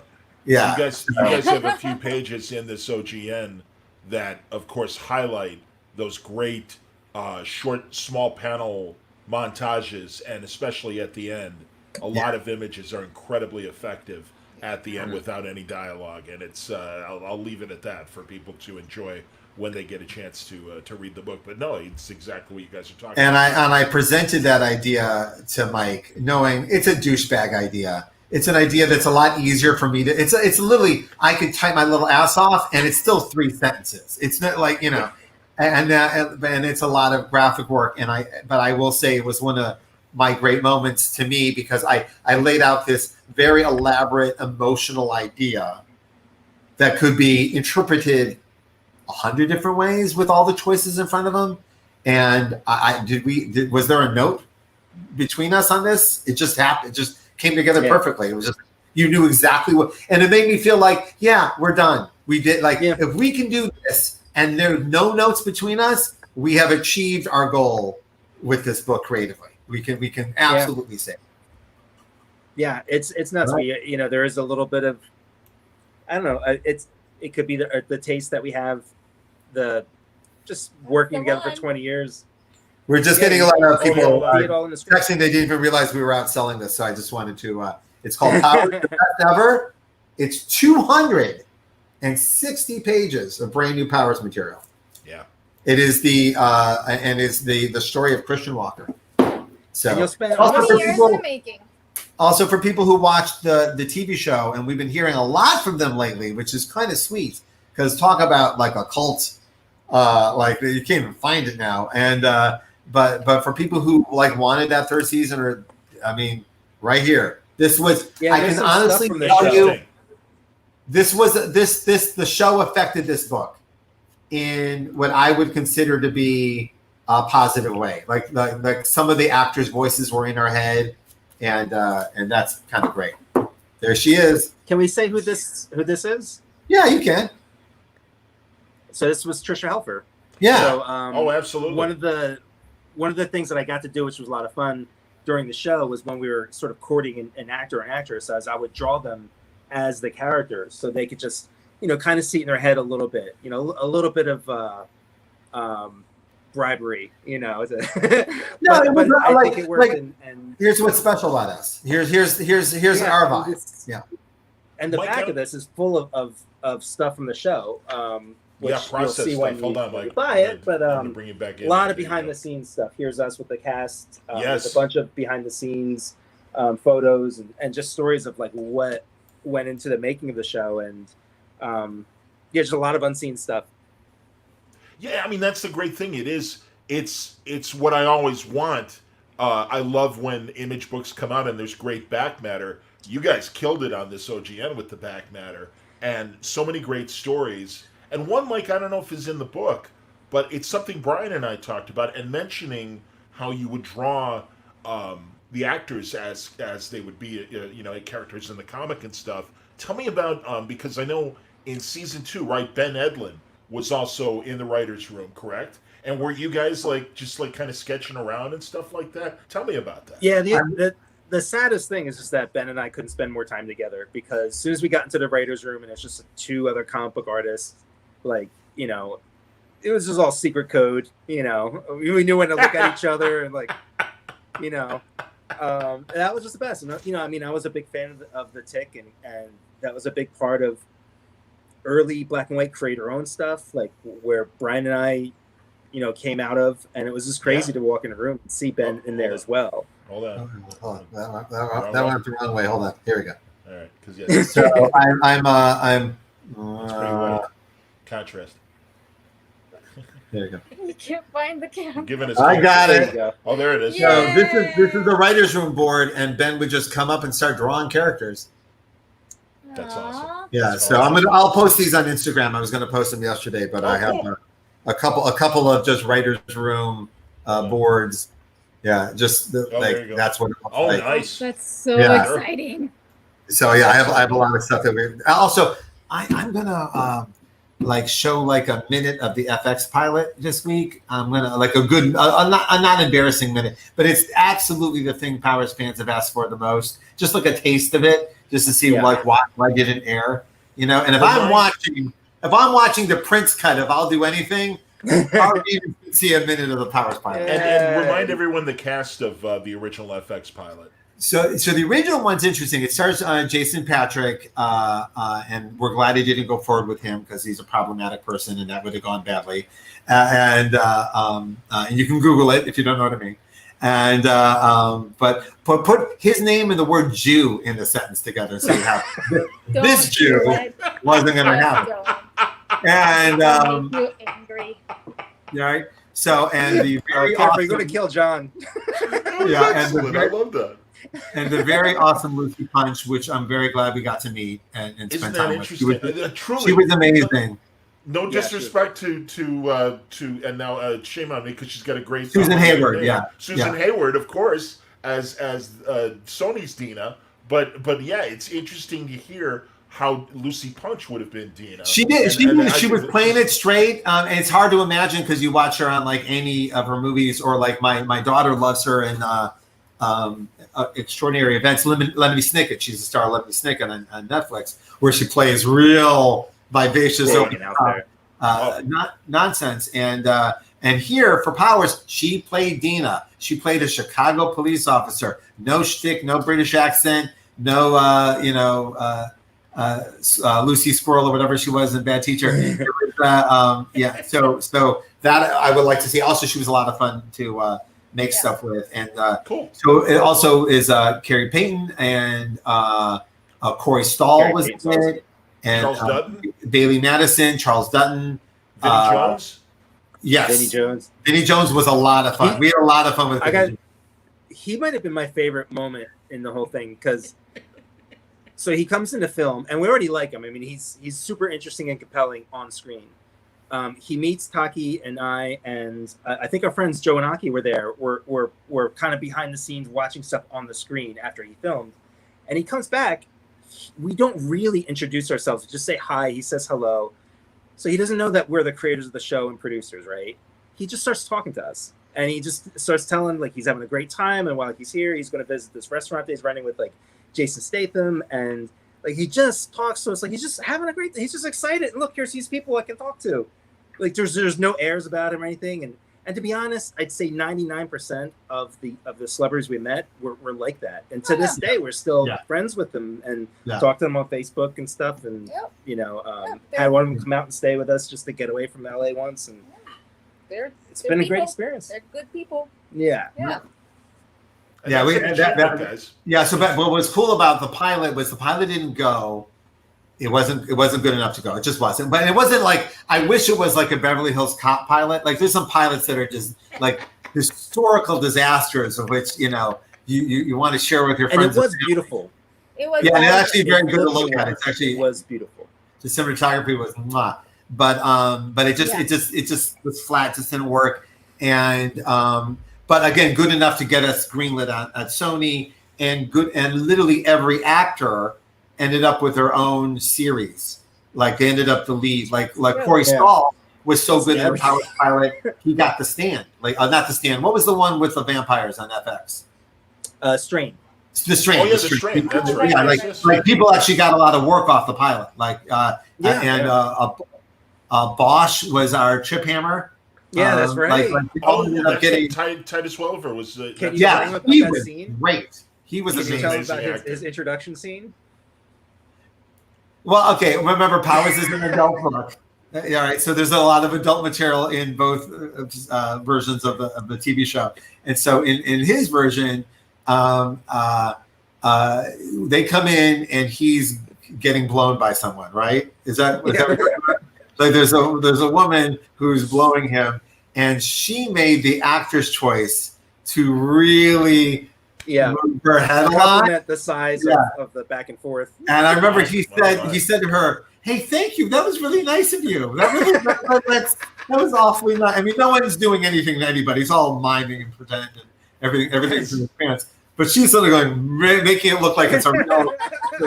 Now you guys know at conventions, like there's always the bootleg video kiosk that I love, and I do too. I've spent much of my has the FX Powers. I don't really do. I don't think I've ever seen it. Like I don't think that even exists anymore. They really shut those down. You really haven't seen a lot of newer stuff in those kiosks. They really kind of figured it out, right? Have you? What have you seen? Well, not brand new. You're right, but things of like the last 5 years or 10 years, like Life on Mars, the British Life on Mars, and the British Ashes to Ashes. Right. I found like Ashes to Ashes. I didn't have. I had Life on Mars already, but I'm like, oh, let me pick that up. And actually, some CW stuff, and I don't know. I mean, again, nothing that's available. I mean, it's all stuff that came and went. Right. Yeah. But it's of recent. No, I was always thinking one day, like someone would put it up on YouTube or something. Like, I was finding interesting stuff. I'd like someone in the soundboard would put it up or something. But I never did. I was kind of like it's like rude to show something they told you not to show. But it's been a few years. What are they going to do? This is so funny, Michael. I swear to God, I've never been more jealous of anyone more than Brian seeing that Beverly Hills Cop pilot and teasing it all by mentioning it over this. It's true. I have had viewing parties at my house. We literally had one where we brought David Walker over, sat him down in the middle of a room, gave us Take it in because this is going to be really upsetting. Yeah. It's a fascinating. The Beverly Hills Cop pilot is genuinely fascinating. Barry Sonnenfeld directed it, and it's just got this other kid who's in Tropic Thunder. He plays Axel Foley's like nephew or something, right? Oh, it's not his son. Or a son. So, yeah, it's his son. And then Axel Foley shows up 20 minutes into the pilot to give him a little bit of shtick. But when Eddie Murphy shows up, it's like the whole thing tilts. Like, oh my God, Eddie Murphy's here, being the thing you always want him to be. And then he leaves. Yep. And then the pilot's still going. So which is worse? The Matrix, and Keanu shows up for a minute, whispers something, and leaves. Which is worse, that I or would like Smokey to go and the with Bandit Keanu. 3? Do you remember Smokey and the Bandit 3 with Jerry Reed and Burt Reynolds in like the last 5 minutes in the weirdest like dream sequence you've ever seen? Yep. Yeah. Taki, have you seen that movie? I'm sorry, on. I've seen that. Spoilers. She's a huge Burt Reynolds fan too. Now she can't watch that one. Jesus. Yeah. It hurts. It hurts. I understand. That's so funny. Yeah. So anyway, no, the original Powers pilot was a genuinely awesome experience for us behind the scenes. It was the weirdest experience, right? It was just surreal from top to bottom, and then it just went away, and then we had a show, and then that was a surreal experience, and it was genuinely a good experience for us personally and professionally, and just the act of crafting the show was really interesting for us, and I know it wasn't like the biggest deal in the world, and who's ever saw it, but it was for us a lot of fun. Great deal. Listen, I got non-comic book friends that enjoyed watching that show very much, and I do think that like a lot of shows, you guys learned a lot from the first season. I think a lot of stuff worked and a lot of stuff didn't, but the second season, I definitely think there was a step in the right direction. And then, unfortunately, PlayStation and Sony got out of the TV business. Creating TV for streaming business. They originally told us we're getting a third season. We had to hit a number to get our third season. We did hit that number by a mile. We were surprised because the first season was like a wobbly out of the gate. And again, no offense to anybody, which is finding the look of it. And also, you and I grew up in a time where shows took a little bit of time to find their footing. 100%. Like Cheers and Seinfeld, they were not all laid out in the pilot. The gate. Yeah. Today, I must say, it is interesting how many shows have to be pilot ready. Like this is our best foot forward.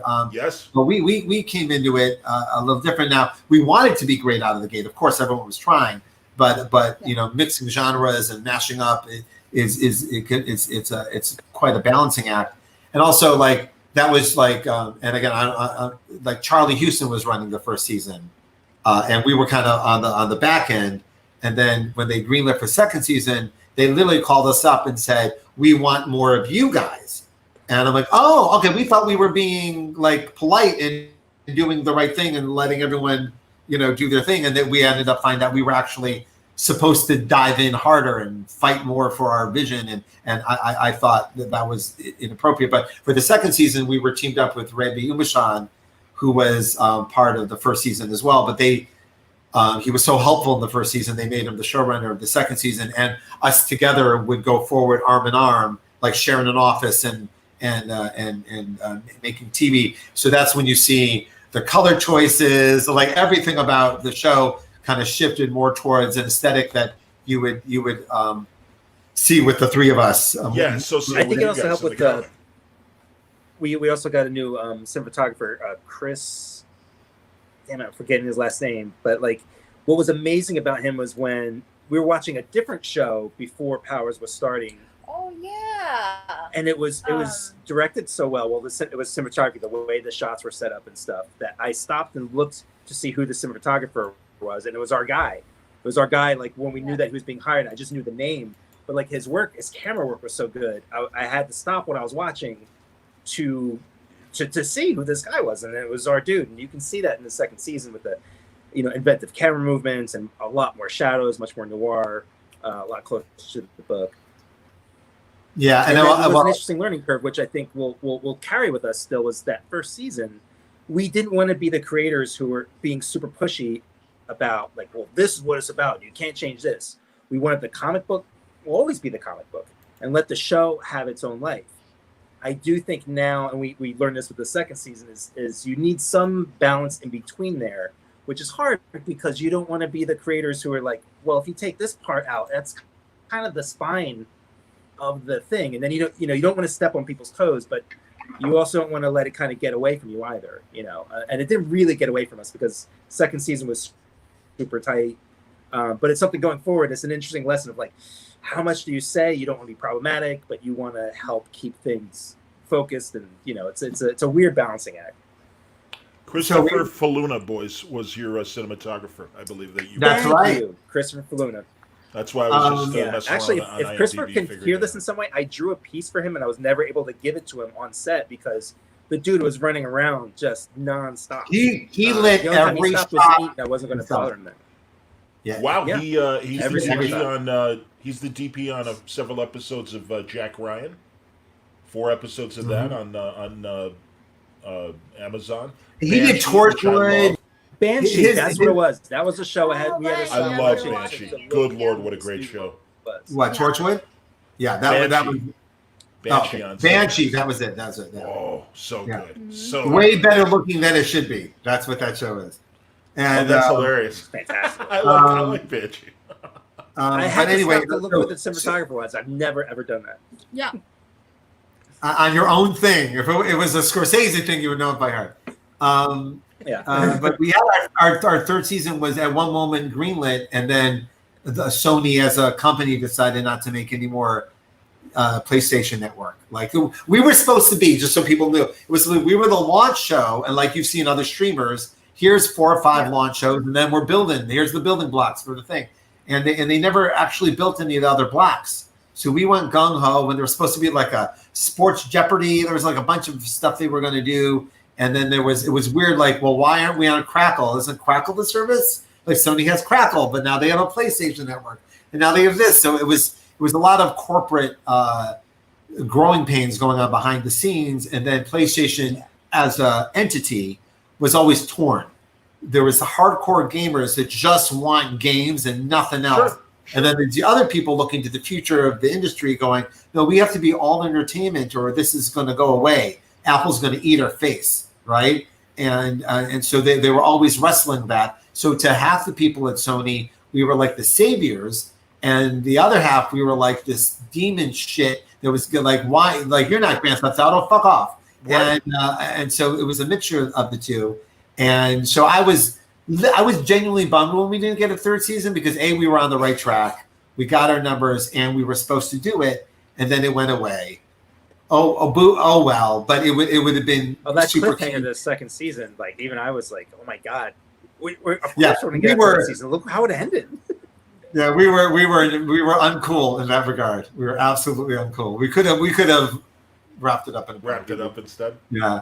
Well, but anyway, I think about that third season a lot while we were doing this this thing and what the energy of it is and what it should be, and thinking about those people too, because more people saw the show than will ever read the comic. So funny. I was going to say regarding the TV show too. Well, regarding Sony, isn't it interesting? They pulled back from streaming, and look at how many streaming networks came in the way. They should not have, and they made a big mistake. And there's people who believe they made a big mistake, and also the people that made the mistake are no longer there. They move on. That's what we've had to watch that too. Like the person that got in the way of our third season went off to another gig. All right, good for them. And can I have my third season now? Then he's gone. That's an old to be fair to them too, like it had to be a tough spot where it's like, the main draw was wanting to get people to the platform of the device, right? Right. So, if you don't have a device, using the device this way, but if you don't have it, it becomes this whole sort of journey on how to get to it. And if you were to do anything else, then it wouldn't drive people to the device. So it was a tough thing, And if you wanted to really watch, I played PlayStation games, but using like a remote to control the video was not the same thing as using a remote to control the video. And then, so it was just a tough fit.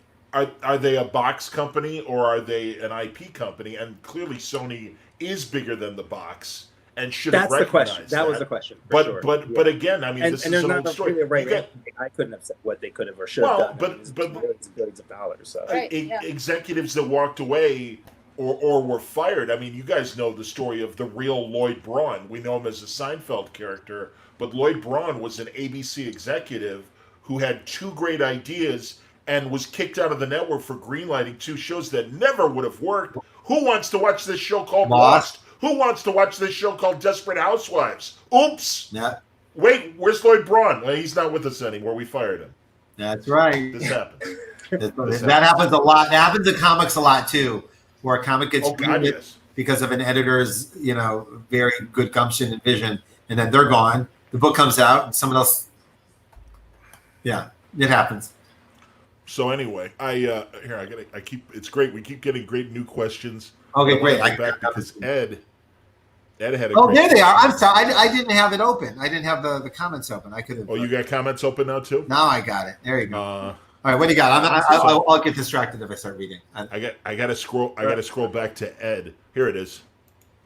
We Hey, twist arms for a Bendis Oeming Soma DC project. I vote for a Flash Rogues Gallery series with a Kumo D Treacherous 3 box. but I like the Treacherous only, 3 reference. Nice. that was very good. The only promise unkept by me is Taki has not gotten her Spectre miniseries, I'm for it. their giant size Spectre series. So when that is available to happen, that'll be our DC project. It's literally, I think, the only thing Taki would stop what you're doing to do someone else's thing, right? Is Spectre, right? Yep. Yeah. Yeah. A life-size comic Yeah. of. Yeah. Yeah. Absolutely. Who are your Spectre? It'll be this size, brand new. Artist Yes. edition. Yeah. Yes. Who are your Spectre creators, Taki? Who do you love? Well, shockingly, I really, really like the Golden Age Spectre. Okay. Okay. And I don't know the names right now at the top of my head, so that's my favorite. Well, I know Jerry Siegel wrote it, and I want to say, was it Bernard Bailey that was the old Golden Age artist? Bailey I wanna Sussman. say- Sure, let's do that. I know it's. I know it's alliterative, and I believe it's Bernard or Bernard Bailey. I'm not sure, but definitely Jerry Siegel, the Superman writer, was the writer of it. Yeah. I'm a And big then much later, Mike like with Fleischer Tom Mandrake. And Oh, Taki God. has like a Ostrander. blacklight and John. of, Yeah, I of love that one. yeah, that Tom Mandrake. they just collected. Actually, they collected the Fleischer Jim Aparo stuff, which is amazing. I mean, that's So when good. I Oh really my discovered. God. Oh God, Oh. yeah. Yeah. And Steve Niles. For a while DC was making those 15-minute shorts along Yeah, with that was the great. full-length The one cartoons. I really Super- liked it. Yeah, that was like took place in the 50s. Yeah, and it Right? it felt Yeah, like yeah. a Mike Fleischer, Jim Aparo comic come to life. It was incredible, and I wish they'd do more. Here, Scott Thrill. And but I will say also, Actually, we already did. Scott's joining us late, but remind people that the third volume of Murder Incorporated on its way and done.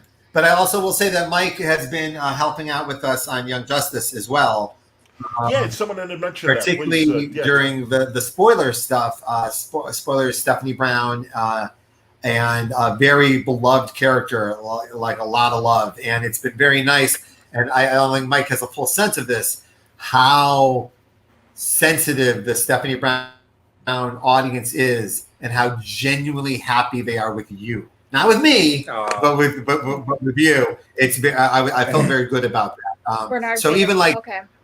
today, this issue of Young Justice is spoiler Robin focused, and Mike is in there bringing the thunder.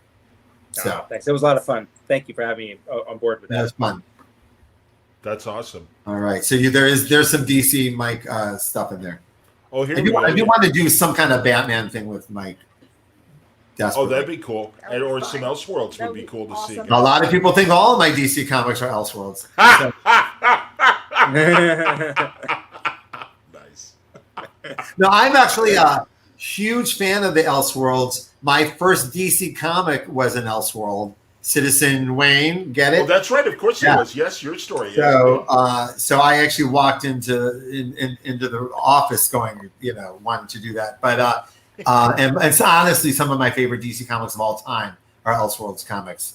Some of my favorite Chaykins of all time are Elseworlds They're comics. fun. So, I would if they called up tomorrow and said we're doing Elseworlds, I would grab one for sure. You know what's funny, Tom? I recently talked to Tom Taylor, and he described his stuff as Elseworld stuff. Yeah, he's doing the best one. He's doing like a living, breathing DC universe Elseworlds. I'm actually very envious of it in the best way. He has found a way to tap into a lot of truth about the DC universe using material that most of us don't have access to. It's quite wonderful. So good for him. Yeah. No, good stuff. Good stuff. All right, let's see if there's more. All right. I think you're better suited for Elseworld storytelling. Hey, this guy Tillium, he's been doing great reviews of Powers from the very beginning. He's been doing these videos. Thank you. Each trade, and he just walks you through it and stuff, and they're amazing. That's So cool. I don't know if I'm pronouncing your name correctly, but thank you for Tillium. Is it on YouTube? Is this stuff on YouTube? Yeah, and I believe on his own website as well. Oh, that's great. Hey, tell him. Feel free to put a URL in the chat, and I'll be happy to put it on screen so everybody can see. But that's great to hear, man. No, I saw Mike comment on that on Twitter today, so that's outstanding. The only real downside of Elseworlds is that they don't count, and it's nice if you're here making comics. No, it's not. It's nice to be helping tell the story of DC Comics. I understand. And particularly, and it's very unique. I'm still wrestling with how Marvel's continuity is pretty straightforward, and DC's is kind of all over the place in some areas, and that has made some fans a little jittery, like with reboots and stuff, right? So they're not sure what's real and what's not real, and no, this is real. Like even my Superman stuff, like, is he really out? But no, he's really out, and we're not lying. It's been 6 months. It's it happened. Well, it's done. Reboots are one thing, but as we saw on the DC Fandom, the big kahuna, and I forget the gentleman's name, Kevin, who's now in charge of all things Warner Brothers, DC Universe, and everything, embraced the idea of the multiverse, not just in comics, but obviously in TV and in film as well. Well, at this point, you just have to. At this point, you just have to. But there's nothing wrong with that. I mean, and a good story, like he said, let's not let continuity get in the way of a great story. And truly, honestly, Black Label, I don't know if there's any plans, Brian, with you with Black Label, but I would love to know. Literally, the only project I didn't get off the ground right away was I came in, I beelined for Black Label. And I love Mark Doyle, and immediately started talking about a project that was going to be a Black Label. And then I realized that most of the material that I wanted to do actually kind of fit in the DC universe, and Event Leviathan has a lot of it in it, Okay. So I was like, well, like between the two, it just seemed to be the better way. But yeah, I would have liked to have done something like that, because what the Black Label really did was just distill a character down to its essence. Like, these are essence books, and I really like this. Is there an update mentioning Event Leviathan? Is that going to be on the schedule next year? What's the plan? Yeah, I know it's going to be on the schedule. We've already finished 5 of the 6 issues, so it's like drawn. It's not like in theory. It actually exists in practicality.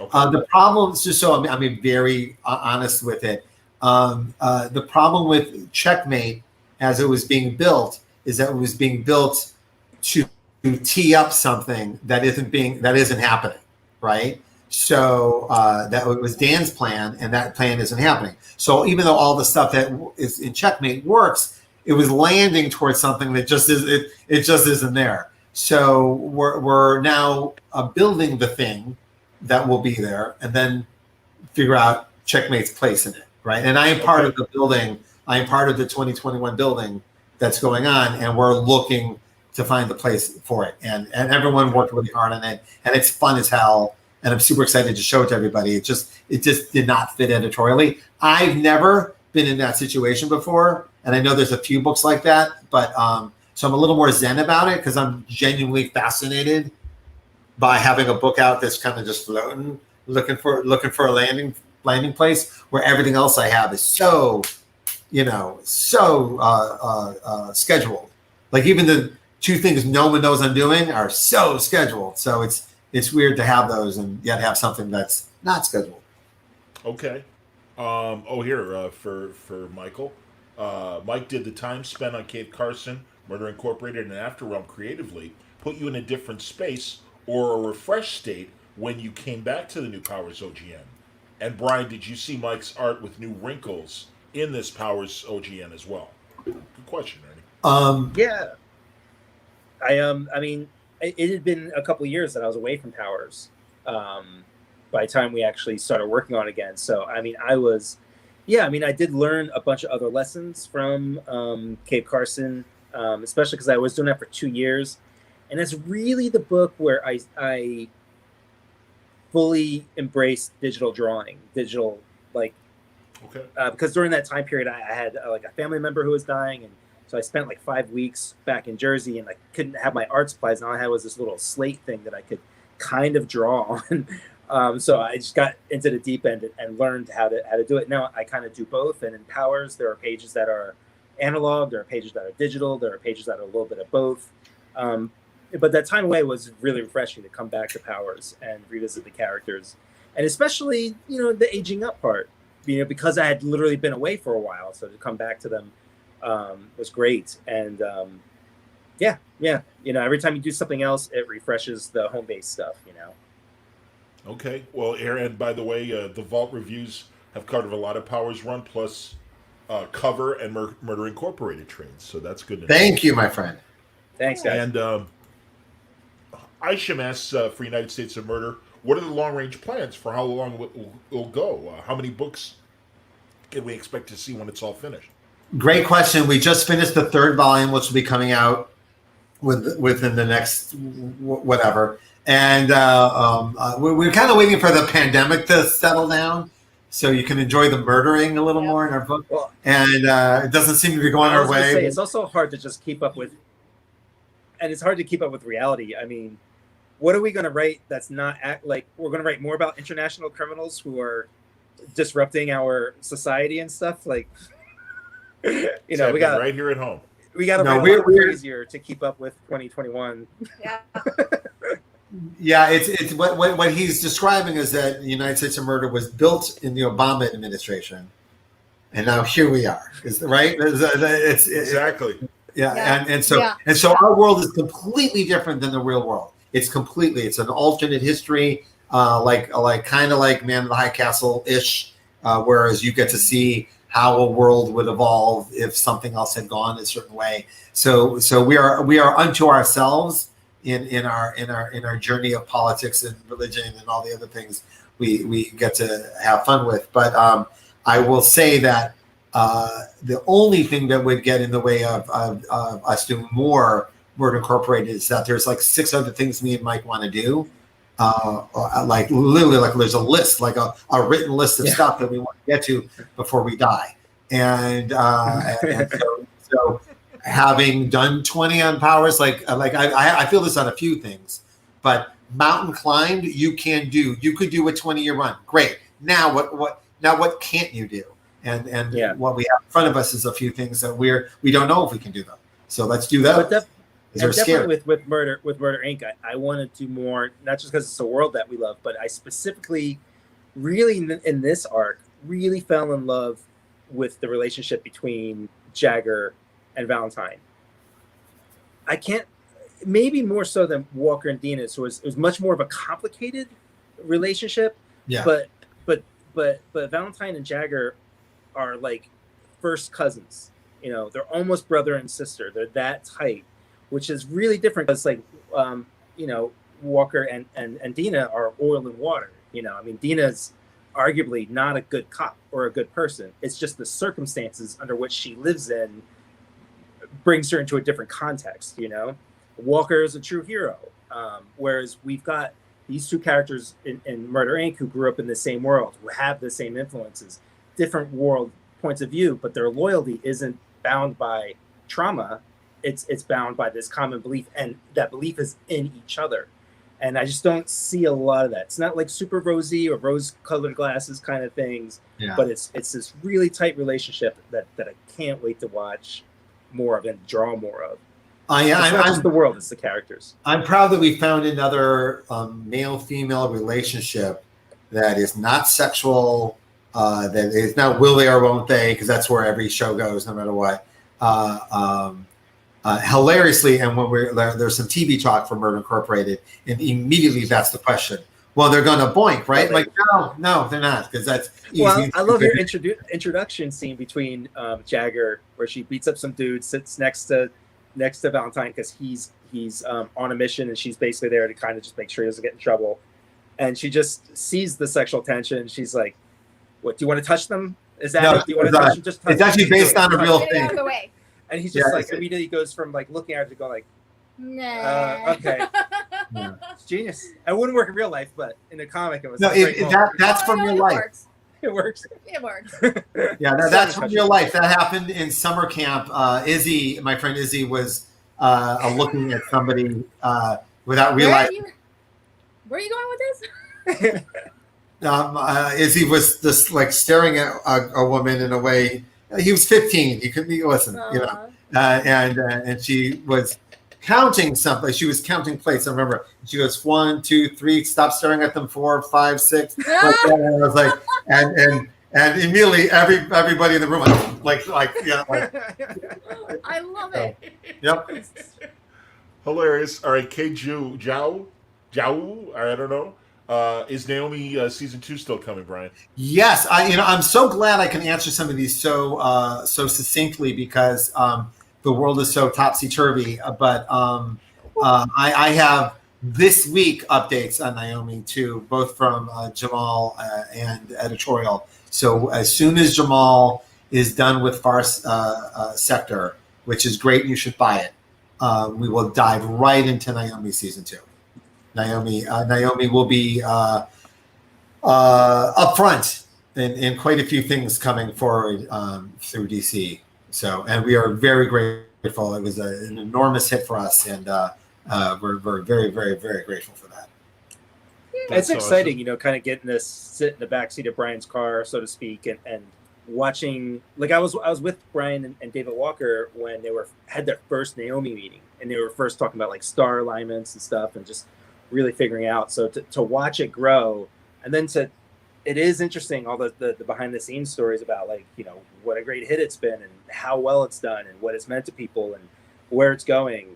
So as a fan, as just like a witness, everything Brian's saying is true. And it's I'm excited for all the new stuff to start rolling out. Yeah. That's awesome. Hey, David from Vault Comics makes a nice comment here. Just wanted to take this opportunity. Oh, hey, David from Vault. Very cool. Tim Daniel speaks so highly of each of you. Brian, he is the best. Tim Daniel is awesome. He's one of those people that I'm frustrated by his success because he's less available to us. So that's my selfishness with Tim. That's awesome, and he says that Mike Uintaki, your Engine Ward cover rules. So that's very nice. Absolutely. The plot, Maurice writes that. Isn't the plot Mike Maurice's book as well? Right? I think so. Was that? I believe so. Isn't the plot? It's scary as hell. It's a scary book. Yeah, Mike. It took me a second. I have read a shitload of upcoming comics. So I'm like, I don't have their names memorized, like some of them. But I've read like Chip Zdarsky's new book, and our buddy Neil Clyde has a new book out, and they were all excellent. And also, everyone's building like worlds. Everyone's building like get me the fuck out of here comics, and they're kind of great. And I've been analyzing them a great deal because we're doing that too. We have some things building that are coming, it's just really exciting seeing all these comics come out, and they're all unique. Everyone's really pushing hard. Absolutely agree, and it's a pleasure talking to these new creators as much as it is my friends that I've known for 15 years. So you're gonna love Chip's new book, Chip's new image book. Yeah, I did read it already. Stillwater. Yeah. Yeah, you read it. He said it to me. Oh no, dude, I'm on every day. No, I did.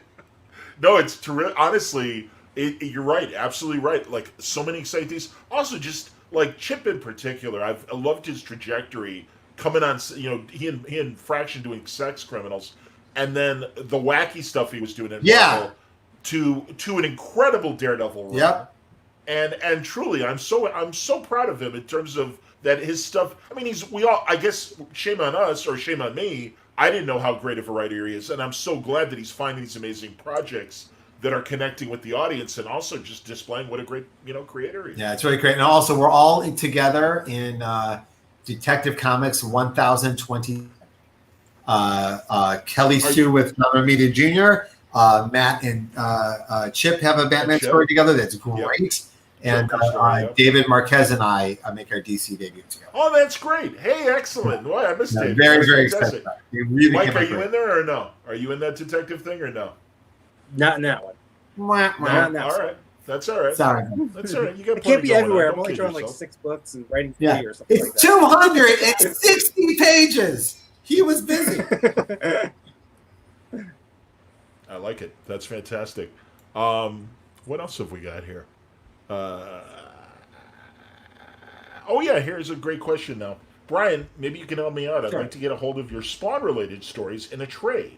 Did Todd put them in a certain trade paperback Spawn volume? Yeah, there's the better stuff is Sam and Twitch. There's a lot of stuff in there. I haven't looked at it in 20 years, so who the hell knows? But I remember being very in love with the stuff me and Alex did, and actually my character Jinx Alameda actually appears in Sam and Twitch, which they lit up the world.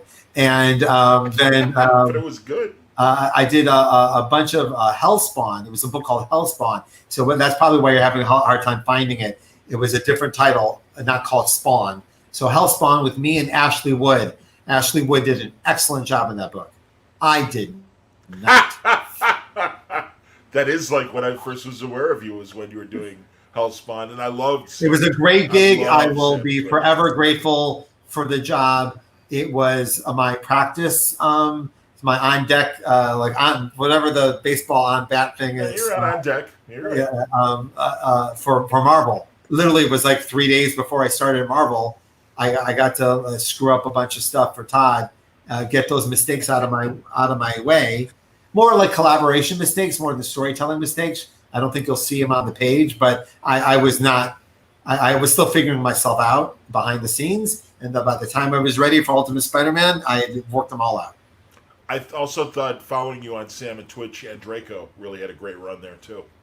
Todd actually followed me on Sam and Twitch. Oh, then whenever then Mark did it too. Mark did a very good job on Sam and Twitch. Yeah, I really liked his stuff, and I like Todd's stuff too. But truly, Sam and Twitch were always my favorite, little corner of the Spawn universe. It was. And I always felt it was such a unique, weird relationship we had from beginning to end, and even him calling and hiring me was weird. Like everything about it was strange. And he called me up and goes, he'd stolen one of my graphic novels off of Mark Silvestri's desk as his response to a fight they were having about some argument about toys. So he grabbed like a comp of Torso or something off Jinx off his desk and stormed out of the room. Got into his car and drove back to Arizona. In the back of his car in Arizona, he read my book, all angry at Mark Silvestri. And then by the end of the car ride, he called me up and said, "Hey, just read your book. Do you want to come write for me?" And I just couldn't even imagine what planet this was that I was being asked to write Spawn. And then he went, "No, I got 2 things I need a writer for. One of them is about this cybernetic monkey Frankenstein. It's a Frankenstein monkey called Cygor, and I really think you'd be perfect for it." And then I'm sitting there going, and then he goes, and then I got another book. It's about a couple of cops. I go, "Oh, I want that one." I didn't even ask what their deal was. I go, between the monkey Frankenstein and the 2 cops, I think I know where my wheelhouse is. You regret it now, though? No, I do not. That's exactly what the man back then should have done. Done. Pardon? Is turned down Cygor. Yeah. That's awesome. Hold on, Charlie has a good question. But you also got to take into consideration how broke I am, how much money I do not have, and I'm turning down Sigor. Just monkeys. Frankenstein monkey. Not my cup of tea. But it was a very good learning experience for me on many levels. That whole situation. Mike and Taki, what are your some of your art inspirations? Love all your work and loving the new work. Oh, thank you very much. Loving all the word balloon videos. Thank you very much, Charlie. Very nice. And I'm sorry my voice is witness protection Art weird. inspirations, like life. Yeah, And yours is right behind you, Mike. Before I forget. Yeah, I was gonna say, yeah, this is from a signing I did with Vignola at Midtown Comics, like back in 2005-ish or something. And they made this awesome poster, so I went ahead and got it framed. So yeah, obviously Vignola is a giant influence on me, as well as Bruce Timm, Alex Toth, Steve Rude. People who aren't actively influences anymore, but what was a huge influence was Art Adams. I wanted to be Art Adams. In fact, when the first Art Adams clones started coming around, I was pissed. I was like, I want to be the first Art Adams clone. By the way, put Art Adams on the Walt Simonson list about people you want to meet. Art Adams is such a nice person, and his wife Joyce. That was another one of those dream things that happened because of comics. Was we did a London show and got to hang out with Art Adams and Joyce and their kid the whole time, and I was like, I told them, I was like, it was X-Men Annual 9 and that New Mutants Annual. And again, that's all Norse mythology and stuff like that. My whole comic origin is tied up into those things. Yeah. And there was Art, who I just spent years just imitating. And sweetest guy in the world, and just absolutely. Awesome. Yeah. I agree. Okay. Yeah. Could you ask the question about? Oh, go ahead. About Matt Haworth. That's a good one. Holy shit! That's literally what I was about to put up. So here it is.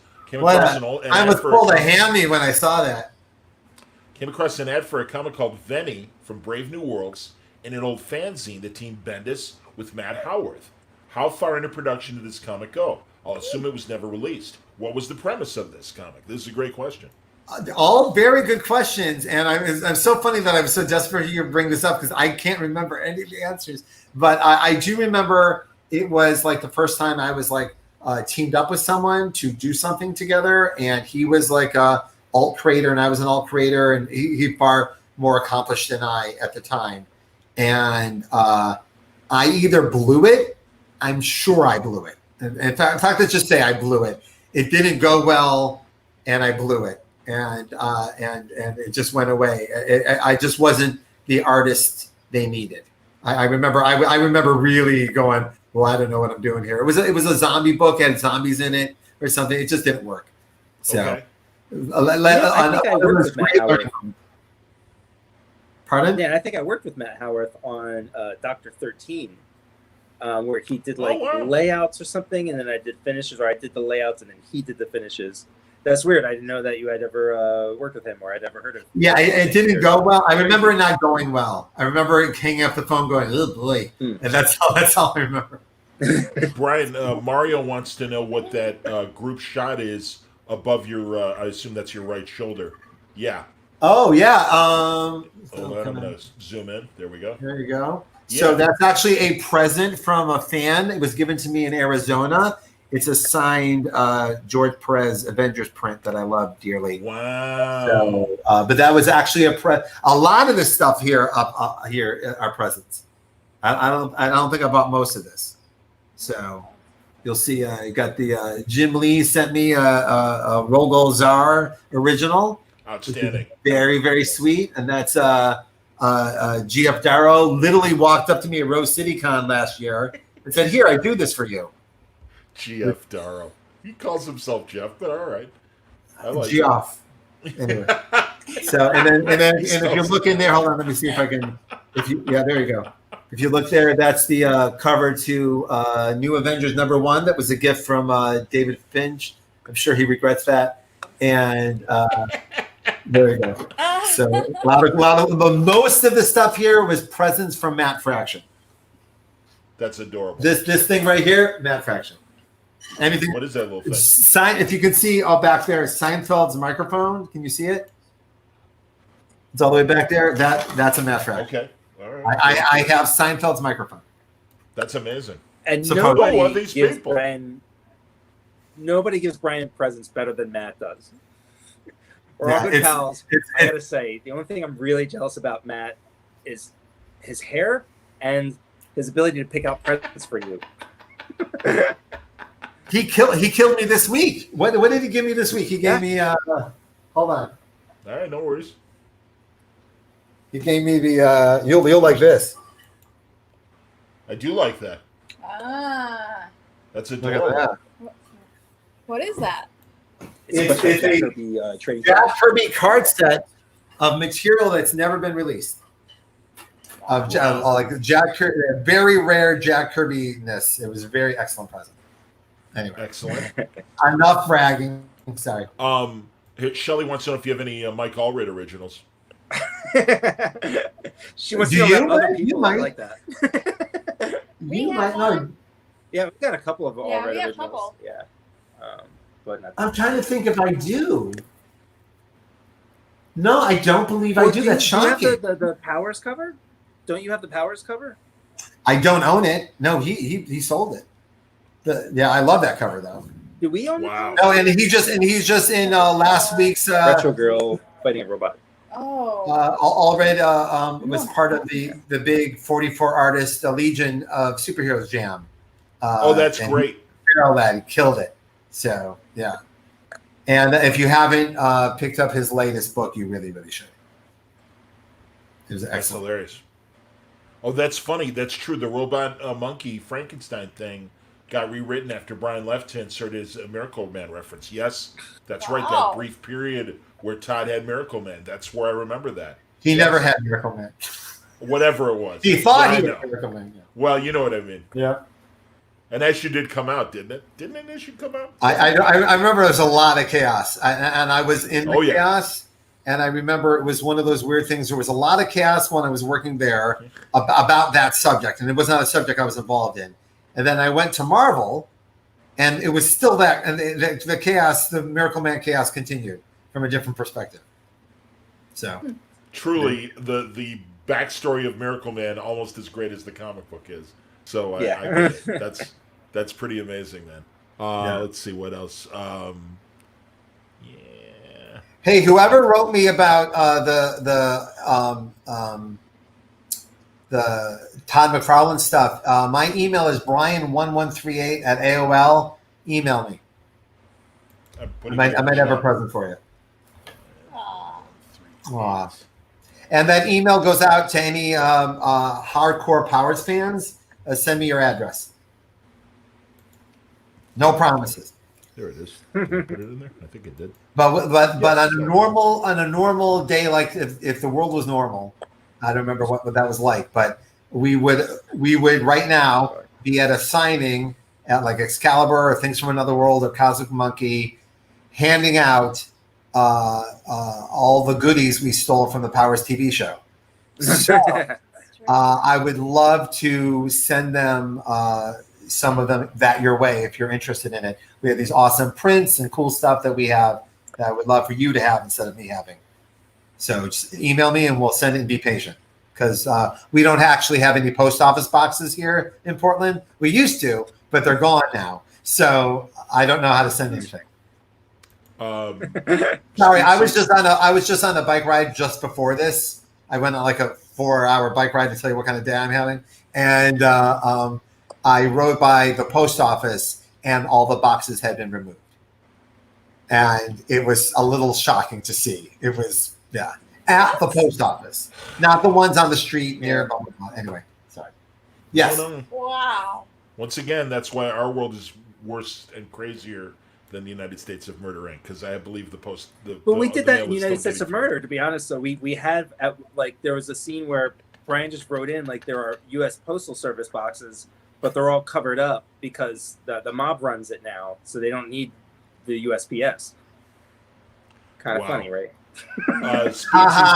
Speedsy's got a couple nice observations, Mike. New Avengers 33, particularly your Doctor Strange, was crazy good. It's a, And yeah, then you know also- what? You're right to say Thanks. that. I agree with that Very completely. nice. I think it's Thank you. one of your strongest. And he That was says a your lot of fun. Instagram inking videos are a constant inspiration, so that's really nice too. Oh, thanks. Yeah, I tried it. I've fallen. I go in these weird patterns. I can go a week or two without doing any, and then I'll spend 3 days just doing them straight. I'd like to try to get it more consistent, but yeah, I enjoy it too. It feels like we're talking to somebody. You have a Bob Ross quality to you when you're drawing that I think you still there's a way to monetize. I think there's a watching you draw. Listen, I've had it for 25 years. Watching you draw is very soothing.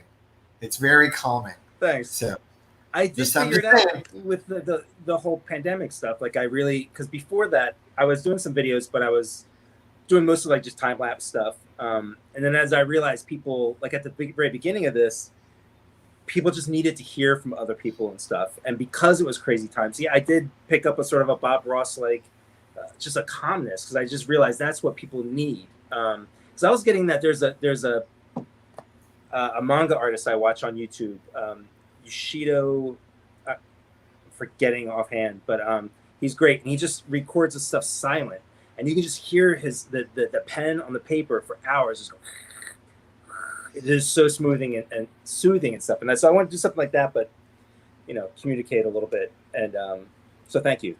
I'll try. Is it just you drawing, Mike, or do you have any mood music? Mostly or any me music going drawing. on? There's inking as well, and a few where I've walked through other More processes, instructional. more instructional stuff, Yeah. like conspiracy I theories. use a lot of like Google Conspiracy SketchUp theories. and how to use that stuff, but not be a slave to it, or some of the writing processes and stuff, but mostly drawing. Are you doing any Art Bell conspiracy theories, as Brian just suggested? It's all gone so mainstream on him. You know what will cure you of all that stuff is living with it for about 20 years. Yeah, but Mike, as you know, you and I were involved in a television project that has yet to see the light of day in the United States, but is wowing them in Germany and Canada. Is that and true? Spain. Yeah. I didn't hear Spain as well? Except for America, yeah. The Can I see unexplained. the show? I'm surprised. Do you have a copy? I have. I've told Mike this story. My buddy Blaine Dowler, who's a Canadian, literally put his iPhone in front of his TV on a bucket and shot the screen for me of my episode. And my episode involved a couple of the foiled Kennedy assassination plots before Dallas. There was an attempt in Chicago and there was an attempt in Tampa. Yep. Literally 2 weeks before Dallas, supposedly. Yeah. And it's all about that. And then Mike's episode, Mike, it's about drones, right? Yeah, it was about drones and the drone swarms and stuff. And this was for our friend Jimmy Church, his show Fade to Black, which is great. And it's like, Yes.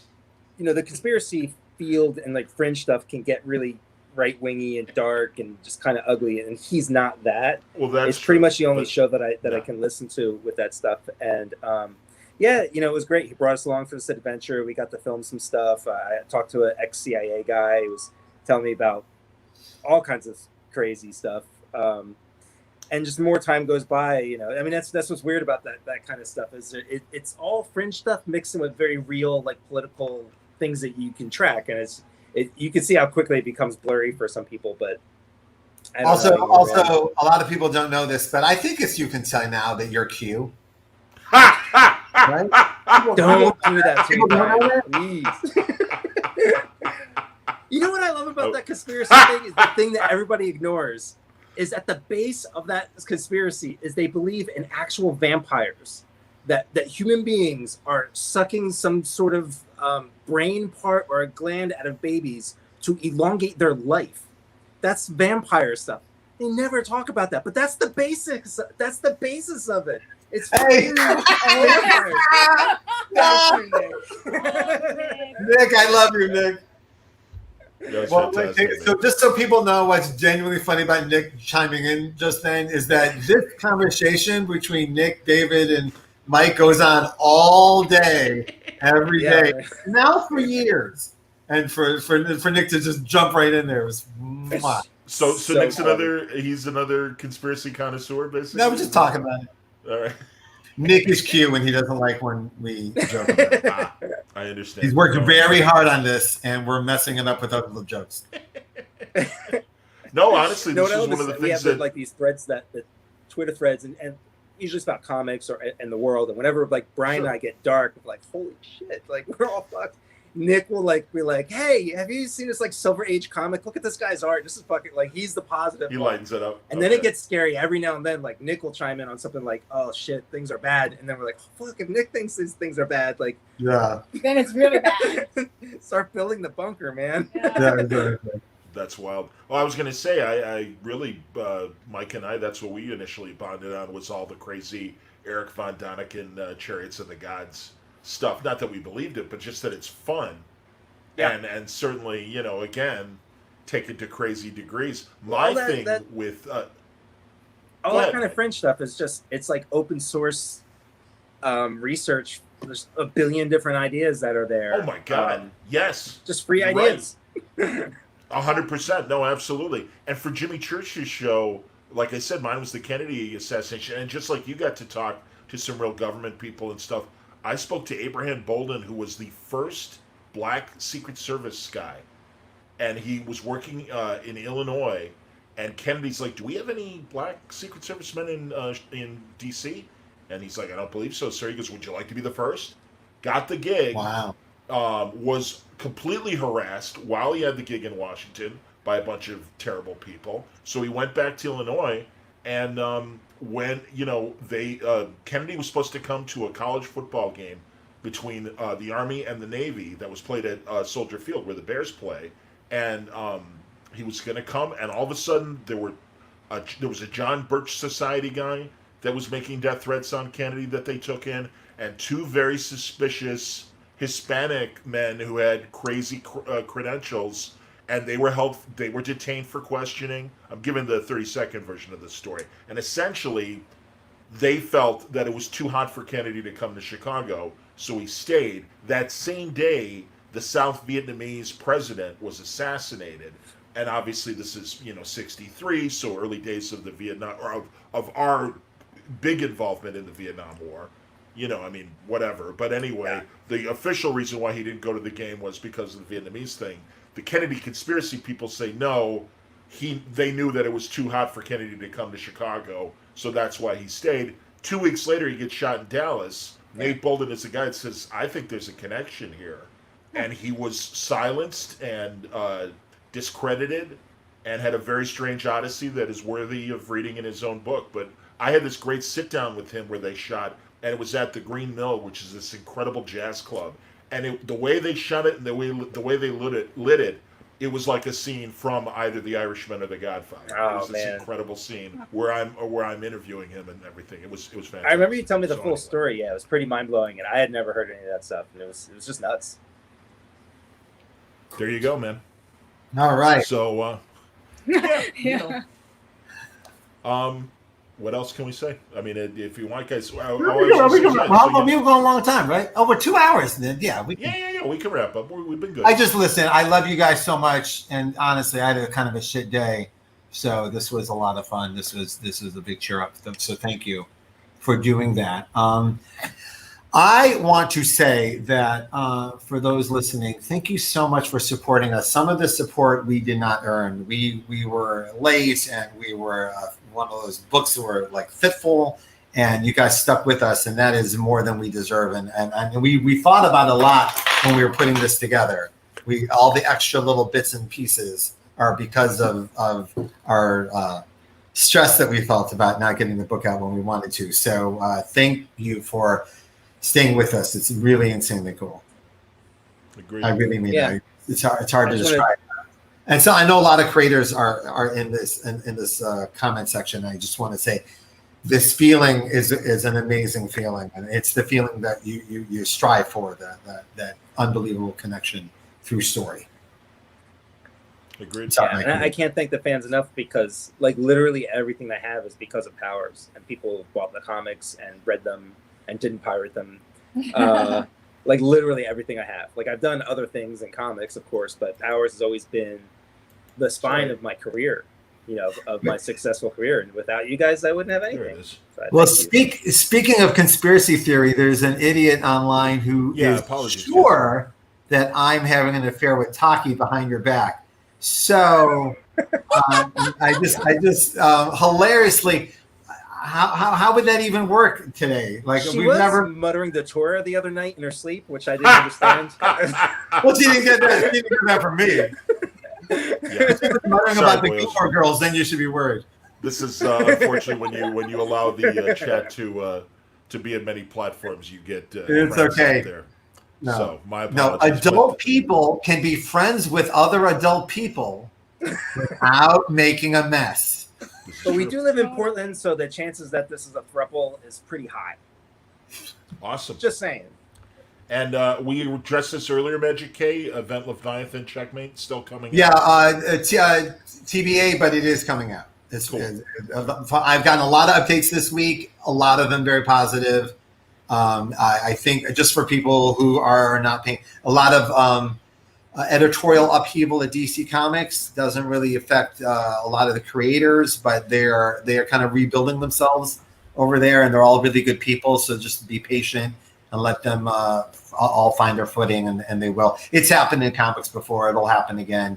It's never anything you want to happen, but some good people lost their jobs. But in the meantime, just be patient, and all the books will come out when they're supposed to.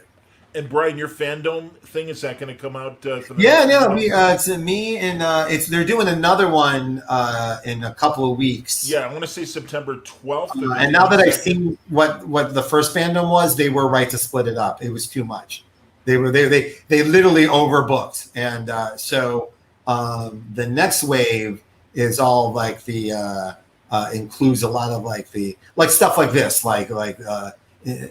like more educational and informative stuff. I have a really a panel I'm really excited about. It's me, Dan Jurgens, and Gene, who did Superman Smashes the Klan. Gene Lewin Yang. Yeah, we're all together talking about Superman for a great while. I'm very very excited for you to see it. But it's mostly me and Gene just hammering at Dan.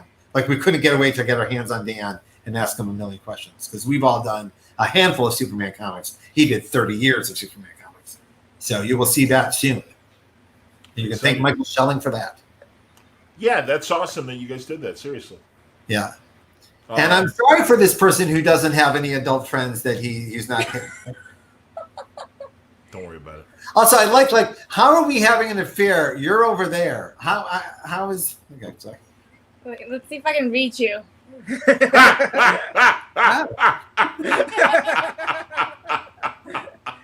Hey, John. There you go. It's a little lonely, dude.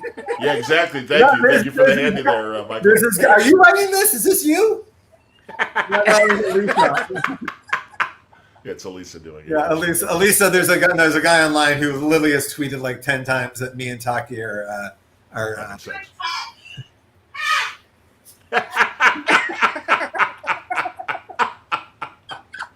Very nice, charming. On that Excellent. note, Yes, guys, congratulations on 20 years of Powers. Thank you.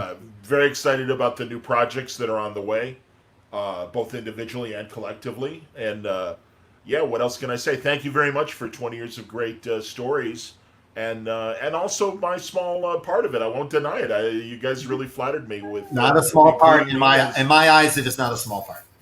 Yeah. Wow.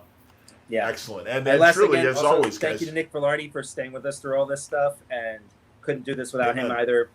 And all the editors, Mike McAllister at DC Comics, Jen Grunwald, C.B. Sobolski, Jamie Rich. We have had like a murderous row of editors throughout the years. All of it. James Lucas Jones. You'll notice all these names are the names of heads of major things in comics, all of which have survived us. That's what. If you can survive a few issues of Powers and my typos, you then get to be editor-in-chief of Marvel. That's Shelley asked earlier who your editors were, so I'm glad you mentioned. Yeah, Michael McAllister and our friend Casey McCory, who's been with us since day one. She's. You should see what my scripts look like before she gets them. I was so impressed with Jim Gaffigan last night. He said, "Listen, I'm definitely sure I have an undiagnosed learning disability. So just leave me alone on how I construct a sentence. He goes, I'm aware of it. And I was like, you know what? I should say that more. I should say those words more. Because I do believe them. And I have that too. yeah, I talk I'm better so- than I write. I understand. Yeah, it's so painfully obvious to everyone around me that I just own it. I'm way too old to like go, hey, what's wrong with me? No, you have a learning disability. You cannot say all the words you want to say and type all the words you want to type the first time. So I'll work. I'm doing really well with it though. I'm handling it, but still, it's That's obviously. cool. Anyway. All of you be well. And yes, we're going to wrap up. And thanks a lot for watching, everybody. A lot of Word Balloon Live on Thursday. You'll get a Star Trek Lower Decks review. And also... do you like the Lower Decks? You don't like the Lower Decks? It's better than what we've gotten. And You there's have- one episode I loved. You have such a episode. beautiful relationship with Star Trek. The I universe. can't help it, man. I can't help it. Elisa and I will talk, and it'll be fine. Shelly, But, thanks for hanging out with us all night. And thank you. Yeah, no kidding, Shelly. Thank you, Henry. Thank you, everyone. It was very, very cool. Absolutely. Yeah, thanks, guys. Thank you. Someday we might be able to do it in person. Yeah. Maybe that's a very Jewish thing to say. Next year in Israel, but next year at Rose City Comic Con, let us be together. That'd be amazing. I can't see when that would happen, but it's Well- I do miss it. What happened? It helps Oh. together. Every night. No, he's just fine. I understand. I know. I don't know. I don't know when it's going to happen. I can't see it happening anytime soon. Well, But I will say I'm deeply grateful for the amount of traveling we did do when you could. I'm very, very happy that we got to go where we went. So that's excellent. all right. Thank you, everybody, and more great stuff coming here at Word Balloon Live in the days ahead. Jinxworld.com. Jinxworld.com. After Realm, and great. Find us on comics. We still Kickstarter. got- What's that? I said, find us on Kickstarter with the After. There you go. And new. We'll end on a positive note. New cover coming from me and David Mack. Yes. Pearl coming from me and Michael Gatiss. 2 issues already in the can, fully Excellent. painted. A brand new series by me and Andre Lima, who've been teasing all year, but it will be coming very soon. And a brand new project by me and David Marquez, which he is fully painting. And that will be out next year sometime too. So Outstanding. a lot of new Jinx World material coming soon. And a new project with me and Alex Maleev that is not Scarlet, something else. So Well, we are Nice. ready to go on that too. But that is the earliest stages. The other books I've just mentioned are all in active production that are with issues in the can. Me and Alex are just starting on our brand new project. Well, I look forward to People like to hear that. I look forward to individual conversations with you all in the near future on Word Balloon Live. And we Yes, will me talk and about Andre that. are going to come on here and talk your ear off. That'd be awesome. All All right. right. More Pearl, yes, Ernie. More Pearl. Yes, I love more Pearl. Pearl. Indeed. All right.